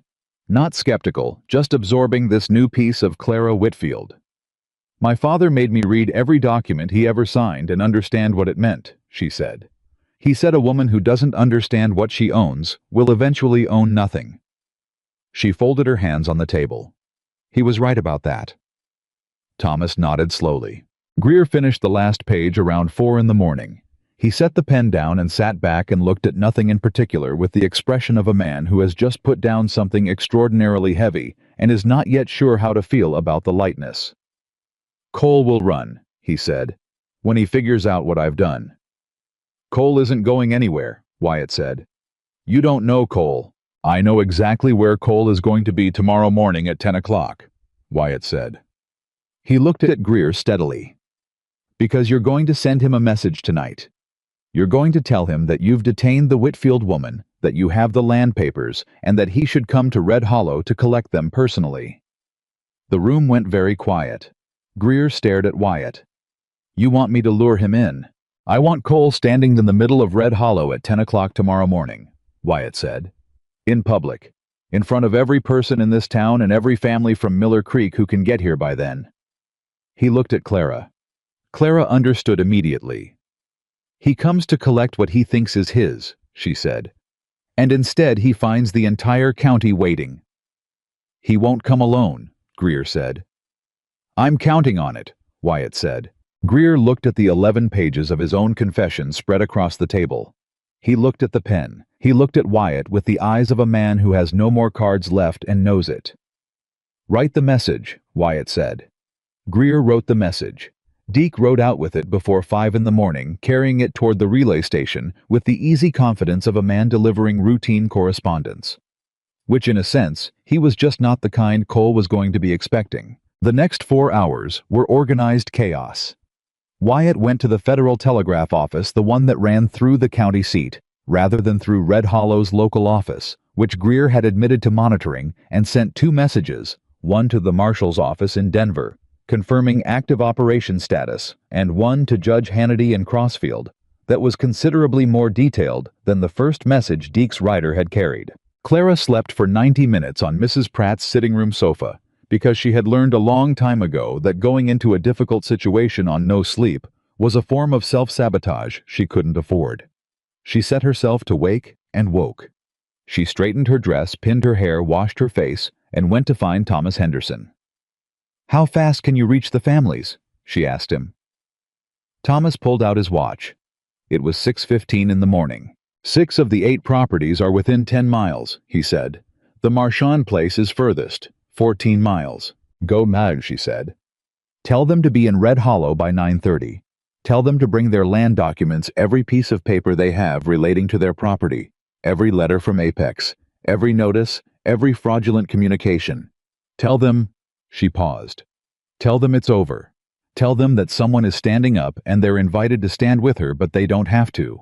If they come because they choose to, not because they're frightened into it. Thomas was already reaching for his coat. One more thing, Clara said. He turned. Tell them who's coming to face them, she said. Tell them Garrett Cole is going to be standing in that square at 10 o'clock, and that he's going to be standing there in front of a federal marshal's authorization and 11 pages of Sheriff Greer's sworn testimony. I want them to know what they're walking toward before they walk toward it. Thomas nodded. He went. Nora found Clara in the kitchen 15 minutes later, where Clara was helping Mrs. Pratt make enough cornbread to feed a significant number of people, because Mrs. Pratt had looked at the developing situation and made the entirely practical determination that people making important stands should be doing so on a full stomach. You didn't sleep, Nora said. I slept 90 minutes, Clara said. That's not sleep. That's a nap with ambitions. Hand me that flour, Clara said. Nora handed her the flour.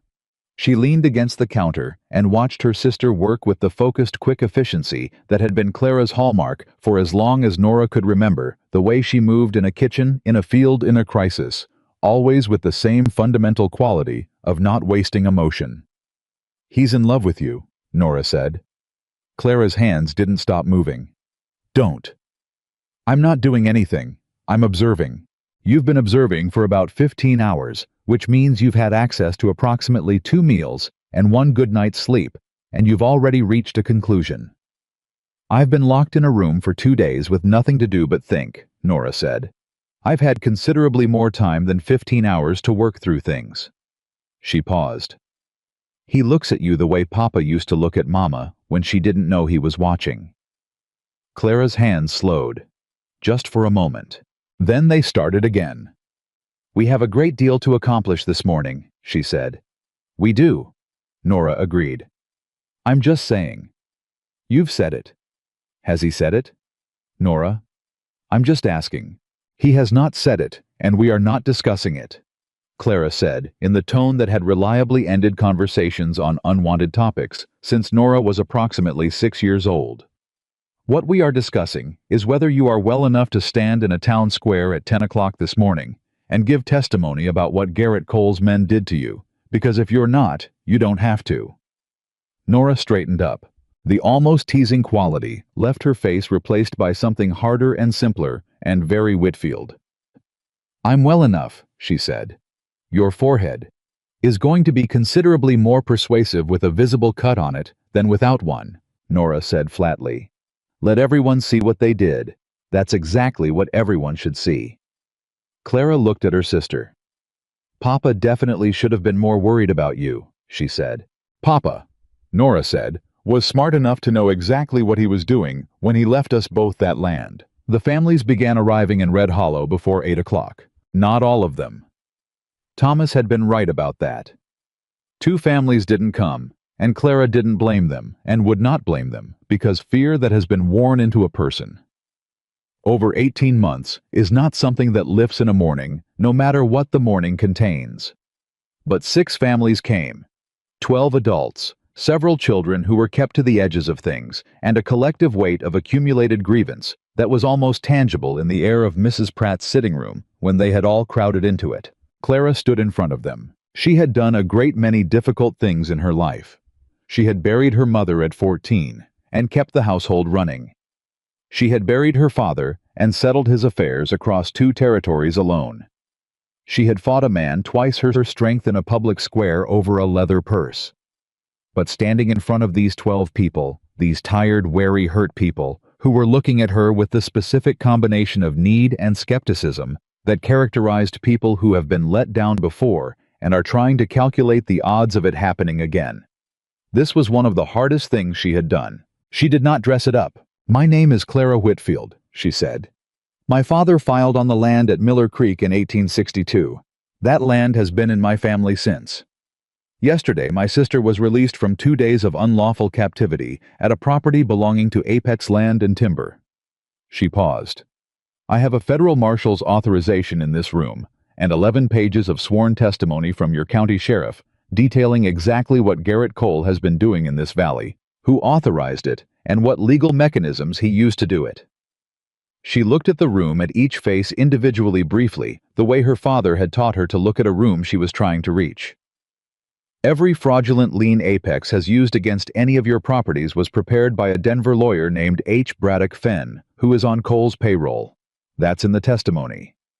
The registered land grants you filed are on record in the territorial office, and they supersede every forged instrument Cole has produced.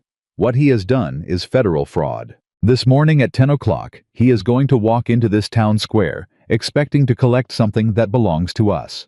He is not going to collect it. He is going to be arrested by federal authority. And I am asking you, not telling you, asking you to be there." Silence. A man in the back, wide-shouldered in his 50s, with the weathered face of someone who had spent 30 years outside, said, "The Birch family signed over. They're gone." "I know," Clara said. "Can they get their land back?" "That's for a federal judge to determine," Clara said. "But fraudulently obtained property transfers are voidable. That means they can be undone. I can't promise it will be fast or simple, but I can tell you that it is legally possible, and that with Cole behind bars and the evidence we have, the probability is considerably better than nothing. The man looked at her for a long moment. My name is Hector Vasquez, he said. My family has been on our property for 4 years. We built the house ourselves. Cole's men burned our chicken coop in October and told us it was an accident. He straightened up. I'll be in that square at 10 o'clock. 2 more people spoke after that. Then another. Then the room had arrived at a kind of collective decision, the way rooms sometimes do not, unanimously, not dramatically, but with the quiet accumulation of individual choices that adds up to something bigger than the sum of its parts. Clara looked at Wyatt, who was standing at the back of the room. He gave her a brief nod. She looked at the room.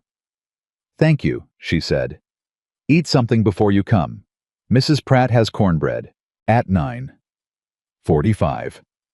Clara stood at the window of Mrs. Pratt's sitting room and watched Red Hollow fill up. It filled differently than a normal Tuesday morning in a frontier town. The people arriving were moving with purpose rather than routine families who had driven significant distances to get here, positioning themselves along the boardwalks and in the square with the careful awareness of people who understand that where they stand is going to matter. Mrs. Pratt herself had taken a position on the front porch in her good dress arms, folded with the solid immovability of a woman who has decided that this particular porch on this particular morning is a statement. Nora came to stand beside Clara at the window. 6 families, Nora said. 6 families, Clara said. He's going to see all these people when he rides in and know something's wrong, Nora said. Yes, Clara said. Will he run? Clara considered this. She had been considering it since 4 in the morning. Garrett Cole was intelligent. Intelligent men read situations quickly. The moment he saw the composition of the crowd, not the normal scatter of a small town morning, but families with documents, with the particular posture of people who have been told they are standing for something he was going to know. The question was whether he'd run before Wyatt could close the distance. He won't run immediately, Clara said. Men like Cole don't run immediately. They reassess. They look for the exit. They buy themselves time by engaging. He'll walk in and try to control the narrative because that's what he does, and he's very good at it. She looked at Nora. Which is why I need to be the first person he sees. Nora turned to look at her fully. He's expecting a frightened woman with land papers, Clara said.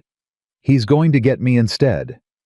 Clara, he cannot grab me in front of a federal marshal and 60 witnesses, Clara said. He cannot threaten me. He cannot do any of the things that have worked for him in private. All he can do is talk. And talking. She picked up the purse from the table. Talking is where we beat him. Wyatt appeared in the doorway. He looked at Clara. He's on the road, he said. Deke spotted him. 2 riders with him. Just 2. He thinks he's coming to collect papers from a woman the sheriff has detained, Wyatt said. He didn't bring an army. His mistake, Nora said. His mistake, Wyatt agreed. He looked at Clara again, that particular quality of attention she had stopped being surprised by, and started simply receiving the way you receive something true about yourself that you've been told and are just beginning to believe. You don't have to be the one standing in front. Yes, I do, Clara said. There are other ways to... Wyatt. She looked at him steadily. You've been waiting 2 months for the right person to stand at the center of this. I've been waiting 27 years to stop standing at the edge. She paused. Let me be in the center. He held her gaze. He nodded once. Then let's go, he said. Garrett Cole rode into Red Hollow at 5 minutes past 10.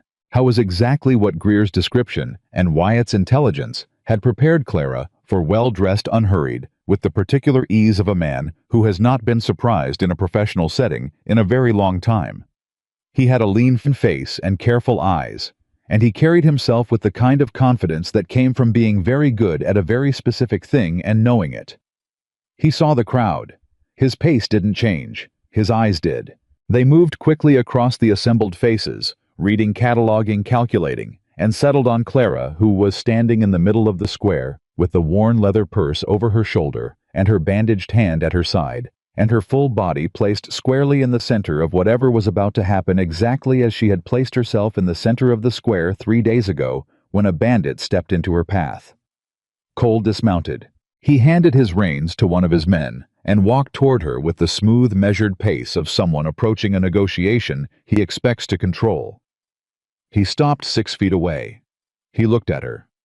"Miss Whitfield," he said. His voice was pleasant, educated, carrying the slight formality of someone who uses courtesy as a tool rather than an expression. "I understand you have some paperwork that needs resolving." "Mr. Cole," Clara said. Her voice was clear and carried in the still morning air across the entire square. She had pitched it for the crowd deliberately, the way her father had pitched his voice when he spoke at county meetings, not shouting, but projecting with the authority of someone who is speaking for the record. "I have several things.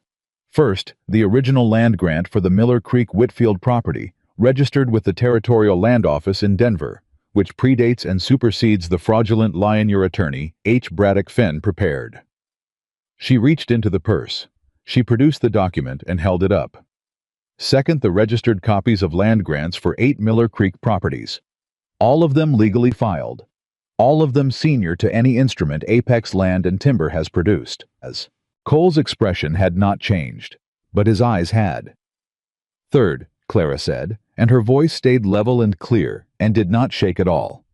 11 pages of sworn testimony from Thomas Greer, Sheriff of Red Hollow County, detailing every payment made to him by Apex Land and Timber, every instruction received from you personally, and every action taken in furtherance of a federal fraud conspiracy operating in this county for 18 months. The crowd was completely silent. Cole looked at her for 2 full seconds. "You're a very determined woman," he said. "Still pleasant. Still controlled. But you're making claims that Garrett Cole." Wyatt's voice came from behind and to the left, positioned with the specific deliberateness of someone who has chosen his location very carefully. He had the federal authorization in one hand and his revolver holstered but visible. "You are being detained on suspicion of federal land fraud conspiracy to commit fraud, unlawful imprisonment, and criminal intimidation under the jurisdiction of the United States Marshal's Office, Territory of Colorado." He crossed the distance between them with the unhurried certainty of someone who has already done the math on every variable in the situation. "Your riders will stand down." Cole's 2 men looked at each other. They looked at the crowd. They looked at Thomas Henderson and Hector Vasquez and 4 other men from Miller Creek who were positioned with the quiet, immovable presence of people who have been angry for a long time and have finally found a place to put it. They stood down. Cole turned back to Clara, and for just a moment, one brief, unguarded moment, the pleasant, controlled surface dropped, and what was underneath it was not rage, but something smaller and uglier, the specific emotion of a man who has been very good at taking things from people who couldn't stop him, and has just encountered someone who stopped him. "You have no idea," he said quietly. "What kind of resources?" "Mr. Cole," Clara said equally quietly. "I fought a man twice my size over this purse in the middle of that street 3 days ago. I rode 22 miles on a road your men were watching. I walked into your relay station and got my sister back out of it. I sat up all night organizing the case against you." She looked at him steadily. "I am not particularly impressed by resources." Something shifted in Cole's expression. Something that was not quite respect, but was in the neighborhood. Wyatt put his hand on Cole's arm. Cole went. The crowd exhaled, and then something happened that Clara had not planned for and could not have predicted. The sound started from somewhere near the back. A single pair of hands, and spread with the specific organic momentum of a crowd that has been holding its breath and is now releasing it, and within 10 seconds, the entire square was producing the kind of noise that comes when people who have been frightened for a long time watch the thing that frightened them be led away in handcuffs. Clara stood in the middle of the square and felt the sound wash over her. Nora appeared at her shoulder and took her hand. Clara gripped it. "Papa would have been beside himself," Nora said. "Papa," Clara said, "would have been standing right here." She felt it then, the full weight of the last 3 days, the last 6 weeks of not knowing where Nora was, the last 4 months since their father's death, arriving all at once, in the way that things hold off until it's safe to feel them. She felt it without apologizing for it, and without trying to stop it, because she had was learning in real time on this exact morning that there are things worth feeling even when they're inconvenient. She stood in the middle of Red Hollow and felt everything, and held her sister's hand, and did not look around for Wyatt. But she knew exactly where he was. The hours that followed had the quality of a wheel that has been spinning very hard for a long time and is finally running with the grain rather than against it. The Federal telegraph lines ran hot between Red Hollow and Denver and Crossfield. Judge Hannity arrived the following morning 12 hours ahead of schedule because the message Deke's rider had carried had communicated enough urgency that the judge had ridden through the night. The hearing convened in the Red Hollow Church Hall, which was the largest available space, and ran for 4 hours. Greer read his testimony. Thomas Henderson presented the documented history of the intimidation campaign. Hector Vasquez testified about the co-op fire. Clara presented the registered land grants for all 8 Miller Creek properties, each one accompanied by the fraudulent apex lien it was meant to supersede. Nora testified last. She sat in the front of the hall in her dress with the cut on her forehead and the bruises on her wrists still visible, and she spoke with the flat, detailed precision of someone who has had 2 days alone to organize exactly what she's going to say. And she said it without melodrama and without any performance of suffering, which was exactly what made it devastating.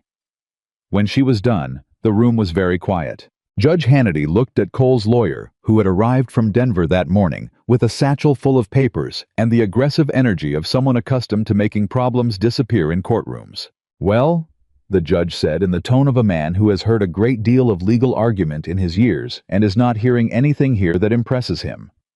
"You've got a federally registered land grant, 11 pages of the sitting sheriff's sworn confession, a fraudulent lien prepared by a lawyer whose name I recognize from 2 previous fraud complaints in this territory, and a woman who was unlawfully detained for 48 hours. He looked at Cole's lawyer.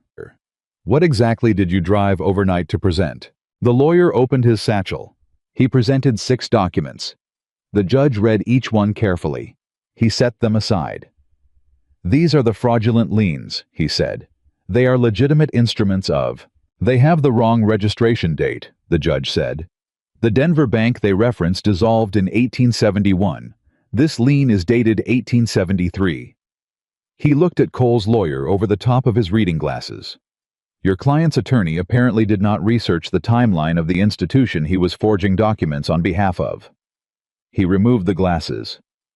"Motion to dismiss all Apex land and timber claims to Miller Creek Properties is granted. All property transfers executed under fraudulent instrument are hereby voided. Mr. Cole, you are remanded to federal custody pending full trial on fraud, conspiracy, and criminal intimidation charges." Clara heard it. She was sitting in the 3rd row with Nora on one side and Mrs. Henderson on the other, and she heard each word land with the specific clarity of something you've been working toward for a long time and still can't quite believe when it arrives. Nora pressed her arm. Clara pressed back. Wyatt was standing against the side wall, and when the judge finished speaking, he looked across the room at Clara. Just looked. No performance in it, no announcement. Just a man looking at a woman with the unguarded acknowledgement that something important has just happened, and he is glad to be in the same room when it did. Clara held his gaze for a moment. Then she looked at Nora. "It's over," Nora said softly. "The legal part," Clara said. "Is that not enough for today?" Clara looked around the church hall at the Miller Creek families, some of whom were crying quietly, some of whom were shaking hands, some of whom were simply standing in the specific way of people who have just set down something they'd been carrying so long they'd forgotten it was possible to put it down. "Yes," she said. "For today, it's enough. It wasn't over. Of course, not in the full sense. The trial would take months. The process of formally restoring the voided property transfers would take longer. The Birch family's situation was complicated and would require separate proceedings." These were facts Clara understood clearly and did not pretend away. But Garrett Cole left Red Hollow in federal custody, and the families of Miller Creek walked back out into the afternoon sun together for the first time in 18 months without looking over their shoulders.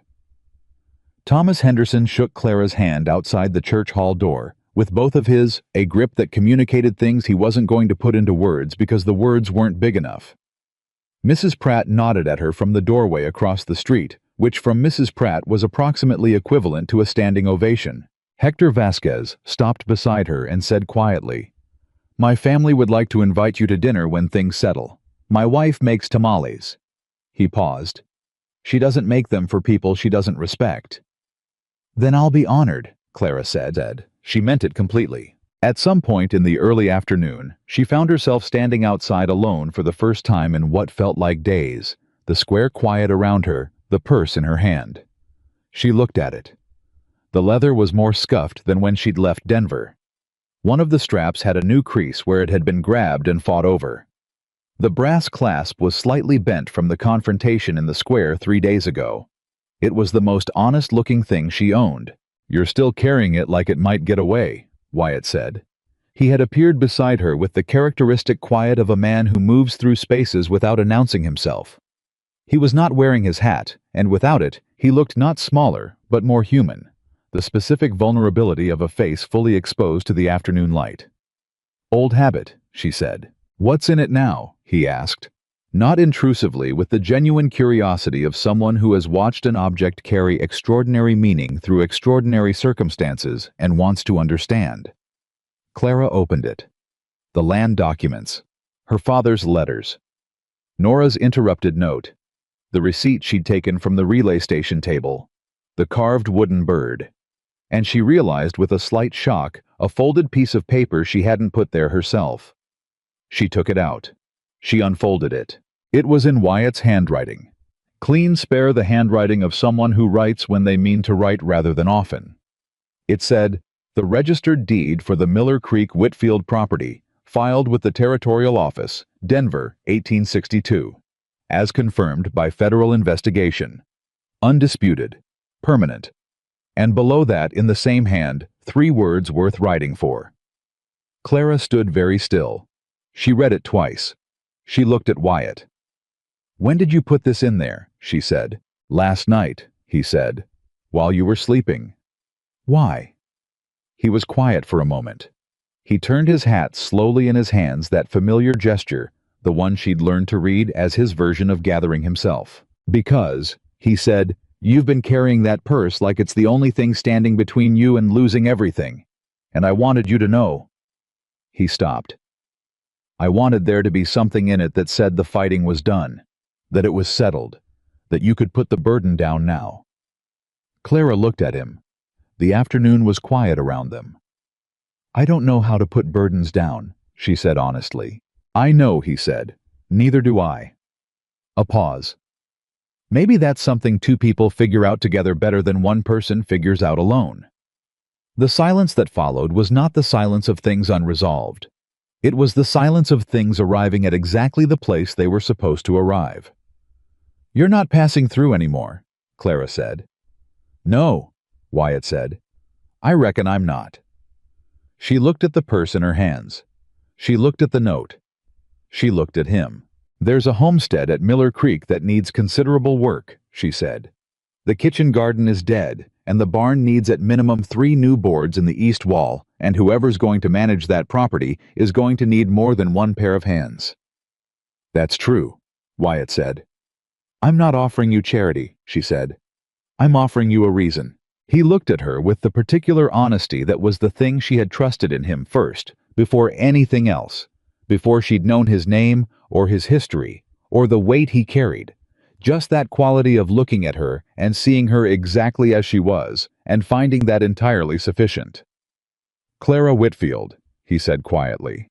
"I have been looking for a reason for 6 years." She held his gaze. Then she put the note back in the purse, clasped it shut, and turned toward the road that led back to Miller Creek. "Then let's go home," she said. He fell into step beside her. Not behind her, not ahead. Beside her. Exactly where he was supposed to be. The road back to Miller Creek felt different under the wagon wheels. Clara couldn't have explained it to anyone who asked. The road was the same 22 miles of packed dirt and rocky canyon and open scrubland. It had always been. Dolly was the same patient mare, the purse was the same worn leather over her shoulder. But something in the quality of the journey had changed the way the same path through the same woods feels entirely different when you're walking out of something rather than into it. Wyatt rode beside the wagon instead of behind it. Neither of them had discussed this. It simply happened. He brought the gray gelding up alongside when they left Red Hollow and held that position, and Clara drove, and they didn't speak for the first several miles, and it wasn't silence born of tension, but the rarer, more valuable kind. The silence of two people who have stopped performing ease for each other and arrived at the actual thing. Nora rode behind them on the roan mare and had the considerable wisdom to keep quiet. It was Nora, eventually, who broke it. "The kitchen garden," she said. "How bad is it?" "Dead," Clara said. "All of it. Everything I could see." Nora made a sound that was somewhere between grief and practical calculation. "The soil's still good. Papa tested it himself. If we get seeds in by end of July, we can salvage a late crop beans, maybe squash. Not much, but enough to matter." "That's 5 weeks," Clara said. "That's enough," Nora said. "If we start the day we arrive." "We'll start the day we arrive," Clara said, as if there had ever been any question. Wyatt listened to them work through it. The barn boards, the winter supply situation, whether the Hendersons' offer of their spare ox for the season was worth accepting, whether the well had been maintained properly, or would need inspection, and felt something happen inside him that was quiet and very significant. He had spent 6 years existing in the narrow present tense of a man with nowhere to go. And here were two women rebuilding a future in real time, from the materials of a disaster, with the same focused practicality that other people brought to planning a pleasant afternoon. It was the most grounded thing he had witnessed in years. I wanted to be part of it. He was careful not to say so yet, because there was an order to things, and he had learned slowly at great cost to respect the order of things. They reached the homestead by late afternoon. The sight of it, the familiar and the wrong, mixed together. The solid walls her father had built alongside the dead garden, and the open door that Wyatt had found, hit Clara in the chest, the way returns always hit complicated and real. She sat in the wagon for a moment before climbing down. "Just a moment." "You all right?" Wyatt asked. "Yes," she said, and was. She climbed down. She walked into the cabin. She stood in the middle of the main room and looked around at everything her father had built, and everything her sister had maintained, and the evidence of the violence that had disrupted it. And she made the decision she always made in difficult spaces, to see it clearly, feel it fully, and then begin. "We start with the stove," she said. "If the chimney's clear, we can have a fire tonight." Wyatt was already at the hearth. "It's clear," he said.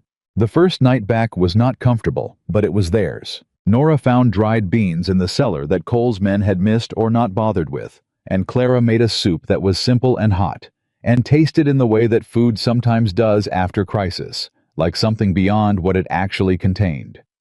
They ate at the kitchen table, the same table where Nora had been sitting with her mending when Cole came, the same table where the interrupted letter had been hidden, and it mattered to Clara that they ate here in this exact place, reclaiming it one meal at a time. Wyatt ate with them. He did not ask to.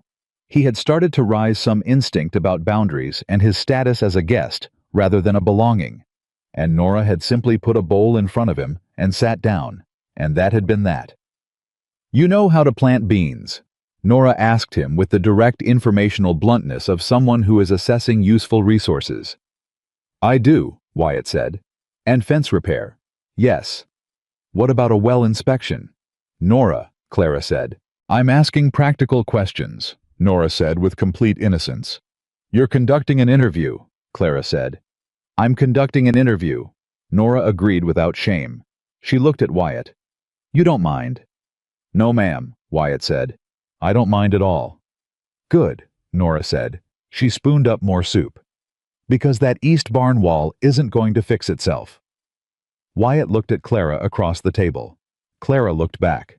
The look said several things simultaneously, none of which required words, all of which were perfectly understood. The weeks that followed moved with the specific rhythm of hard work, freely chosen the kind of tired that comes from building rather than surviving, which is a completely different kind of tired, the kind you can sleep through and wake up willing to repeat. They replanted the kitchen garden. Nora and Clara side by side in the soil from first light, working with the fast, efficient collaboration of sisters who had shared labor all their lives. Wyatt repaired the east barn wall, and then the west fence line, and then the well housing, working steadily and without ceremony in the way of a man who has finally found a place to put his hands to use. The Henderson farm sent their ox for 3 days. Hector Vasquez came over with 2 of his older sons, and they cleared the east field in a single long morning. Mrs. Pratt drove out from Red Hollow one Thursday with a wagon full of supplies that she announced were on credit, waved off any discussion of the terms, and spent 2 hours in the kitchen with Clara going through the pantry, with the efficient authority of someone who has been feeding people for 30 years and has opinions about how it should be done. She left with 3 jars of Clara's preserved wild plums, which she accepted as payment in full. "She likes you," Nora observed, watching Mrs. Pratt's wagon roll back toward Red Hollow. "She respects competence," Clara said. "It's different." "With her it's the same thing," Nora said. The trial proceedings in Denver began 6 weeks after Cole's arrest. A federal prosecutor had been assigned, and the case file. Wyatt's months of investigation. Greer's 11 pages. The testimony from Miller Creek families. The fraudulent documents examined by a territorial land officer who confirmed H. Braddock Fenn's fingerprints on every forged instrument was in the prosecutor's own dry assessment, one of the clearest fraud cases he had seen in 15 years of federal practice. Cole's lawyer tried 3 separate procedural motions to delay. All 3 were denied. Fenn himself, when confronted with the specific timeline discrepancy Judge Hannity had identified in the hearing, the dissolved bank. The impossible date folded within a week and accepted a plea agreement in exchange for complete cooperation. He produced records that went considerably further than anything Greer had given them, connecting Cole's operation, not just to Miller Creek, but to 4 other valley communities in the Colorado Territory, where the same methodology had been applied with varying degrees of success. Wyatt read the report from Deke, who had ridden to Denver as a witness on a Tuesday morning, sitting on the front porch of the Whitfield cabin with a cup of coffee. He read it twice. Then he folded it and sat for a long time with it in his hands. Clara came out and sat in the other chair. She looked at the folded report. "Fenn gave them everything," Wyatt said. "I know. Deke wrote me too." A pause. "There's something else in the report," Wyatt said. Clara looked at him. She had learned to read his pauses the way she'd learned to read weather, by the specific quality of the quiet. What kind of weather was coming behind it? "The fire," she said. "Yes."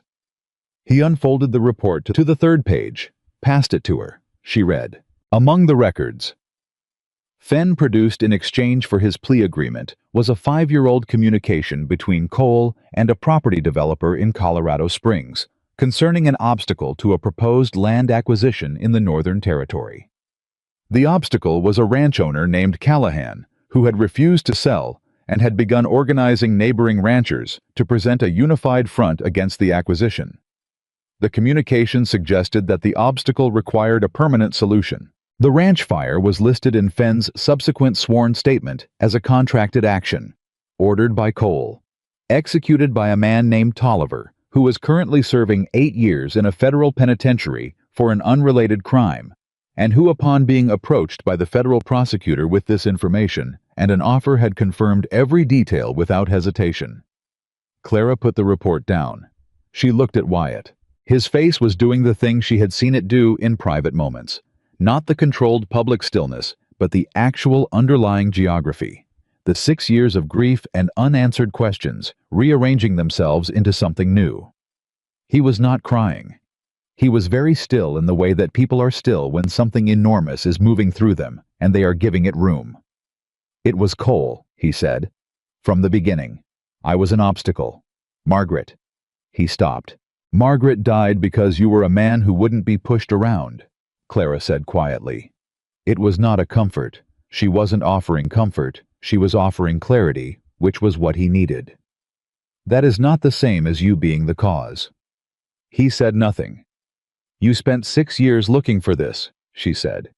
"You found it." "Took long enough," he said. "You found it," she repeated steadier. "That matters. It doesn't fix it. It doesn't give anything back. But it matters, Wyatt. It means you were right. It means she didn't die because of randomness or accident or bad luck. It means someone made a choice, and that choice had a consequence, and now that someone is facing the full weight of what he chose." She paused. "That's not nothing." He looked at her. "No," he said. "It's not nothing." They sat on the porch for a long time without speaking. Eventually, Nora appeared in the doorway, read the situation with the unerring instinct of a woman who had grown up watching her sister's face for information, set 2 fresh cups of coffee on the porch rail, and went back inside without a word. Wyatt picked up his cup. Clara picked up hers. "My father used to say," Clara said, "that grief doesn't end. It just finds its right size." She looked at the field they'd cleared, the green beginning to show in the kitchen garden. "I used to think that meant it got smaller. I don't think that anymore. I think he meant it gets proportionate. It becomes the size of the love that caused it, instead of the size of the shock." Wyatt was quiet for a moment. "He sounds like someone worth knowing," he said. "He was," Clara said simply. "I think he would have," Wyatt started. "He would have liked you," Clara said. She said it before he finished because she knew exactly where the sentence was going, and because it was true, and because sometimes truth doesn't need to wait for the full sentence to present itself. He had very little patience for men who performed courage. He had all the time in the world for men who were simply quietly courageous as a matter of course. Wyatt absorbed that. "That might be the finest thing anyone's ever said to me," he said. "Don't let it go to your head," Clara said. "You still owe me 3 hours on the south fence line." Something that was fully, genuinely a smile crossed Wyatt Callahan's face. Unhurried, real, with no performance in it whatsoever. Clara had seen the near versions of it several times over the past weeks. The almost smiles that were the expressions of a man who had spent 6 years being careful about how much of himself he allowed to be visible. This one was different. This one had nothing careful about it. It was the smile of a man who had come home. The formal trial results came down on the first day of September, 8 weeks after the Red Hollow hearing. Garrett Cole was convicted on 7 counts of federal fraud, 3 counts of criminal conspiracy, and 2 counts of unlawful imprisonment. He received 22 years. H. Braddock Fenn received 12, reduced from 18 for his cooperation. The man named Tolliver, who had already been serving time, had 3 years added to his existing sentence for the Callahan fire, which was less than Wyatt had hoped for, and more than he'd feared, and which he accepted with the equanimity of a man who has learned to take the justice that is available, rather than only the justice that is perfect. Dale Holt received 5 years for the Miller Creek intimidation campaign and the attack on Clara in Red Hollow's town square. Sheriff Greer was removed from office, stripped of his pension, and received 3 years of suspended sentence for his cooperation, an outcome that struck Clara as considerably more generous than he deserved, which she said to Wyatt, who said he agreed with her, and then they both agreed that the cooperation had been essential and left it at that. The Birch family's property was formally restored to their title in October, following a separate civil proceeding that Clara had personally initiated, drafting the initial complaint herself at the kitchen table on a Sunday morning, and sending it to a Denver lawyer who had been recommended by Judge Hannity as someone who operated without allegiance to the Cole network. The Birch family came home in November. Clara was there when the wagon came up the drive to their homestead. She had gone out with Nora and the Hendersons and the Vasquez family to help air out the cabin and get the hearth working and put enough food in the cellar that the first week back wouldn't require anyone to worry about eating. Raymond Birch, who was 57 years old and had the bearing of a man who had been carrying something that had bent him slightly and who was now tentatively beginning to straighten, shook Clara's hand on the porch of his own home and did not say anything for a long moment. "Thank you," he said finally. "Welcome home," Clara said. It was exactly the right answer, and she knew it immediately, and Raymond Birch's wife, hearing it from the wagon where she was lifting down the first of their belongings, put her hand to her mouth and looked away quickly, and Clara pretended not to see, because some moments required that kind of courtesy. By December, the valley had changed. Not in any dramatic, visible way. The land was the same land. The creek ran the same course. The mountains stood where they had always stood. But the texture of the community had shifted the way a room shifts when a large and frightening thing is removed from it, when people can finally move without calculating the distance to the nearest exit. Families who had stopped speaking to each other out of mutual fear began to speak again. The Vasquez family hosted a dinner that grew into a gathering, that grew into something that would eventually become a monthly tradition. Thomas Henderson organized the first Valley meeting in 18 months, held in the Birch family barn, where 9 families sat together and discussed water usage rights and crop coordination, and a collective approach to the next season's planting. Clara sat at that meeting and did not speak until the last 20 minutes, and then spoke with the precision and economy her father had modeled, saying exactly what needed saying, no more, and sitting back down. On the ride home, Wyatt said, "You held back." "For 3/4 of the meeting," she said. "Yes." "Why?" "Because these people have been told what to do and had decisions made over their heads for 18 months, she said. "The last thing they need is another person walking in with all the answers." She looked at him sideways. "Even if I have some of the answers." "You had all of the answers," Wyatt said. "That's not the point," she said. He shook his head slowly. "Your father really did know exactly what he was doing." Clara was quiet for a moment. "He told me once," she said, "that the hardest kind of strength isn't the kind that stands up and fights. It's the kind that knows when to stand back and let other people find their own." A pause. "I didn't understand what he meant until about 3 months ago." "What happened 3 months ago?" Wyatt asked. "A man told me," she said carefully, "that he saw someone worth working beside, not someone who needed handling." She kept her eyes on the road ahead. "It takes a certain kind of strength to see a person that way. I didn't understand until someone showed me that it was possible that I could choose to see other people the same way." The road was quiet around them. Dolly's breath came in steady, visible puffs in the December air.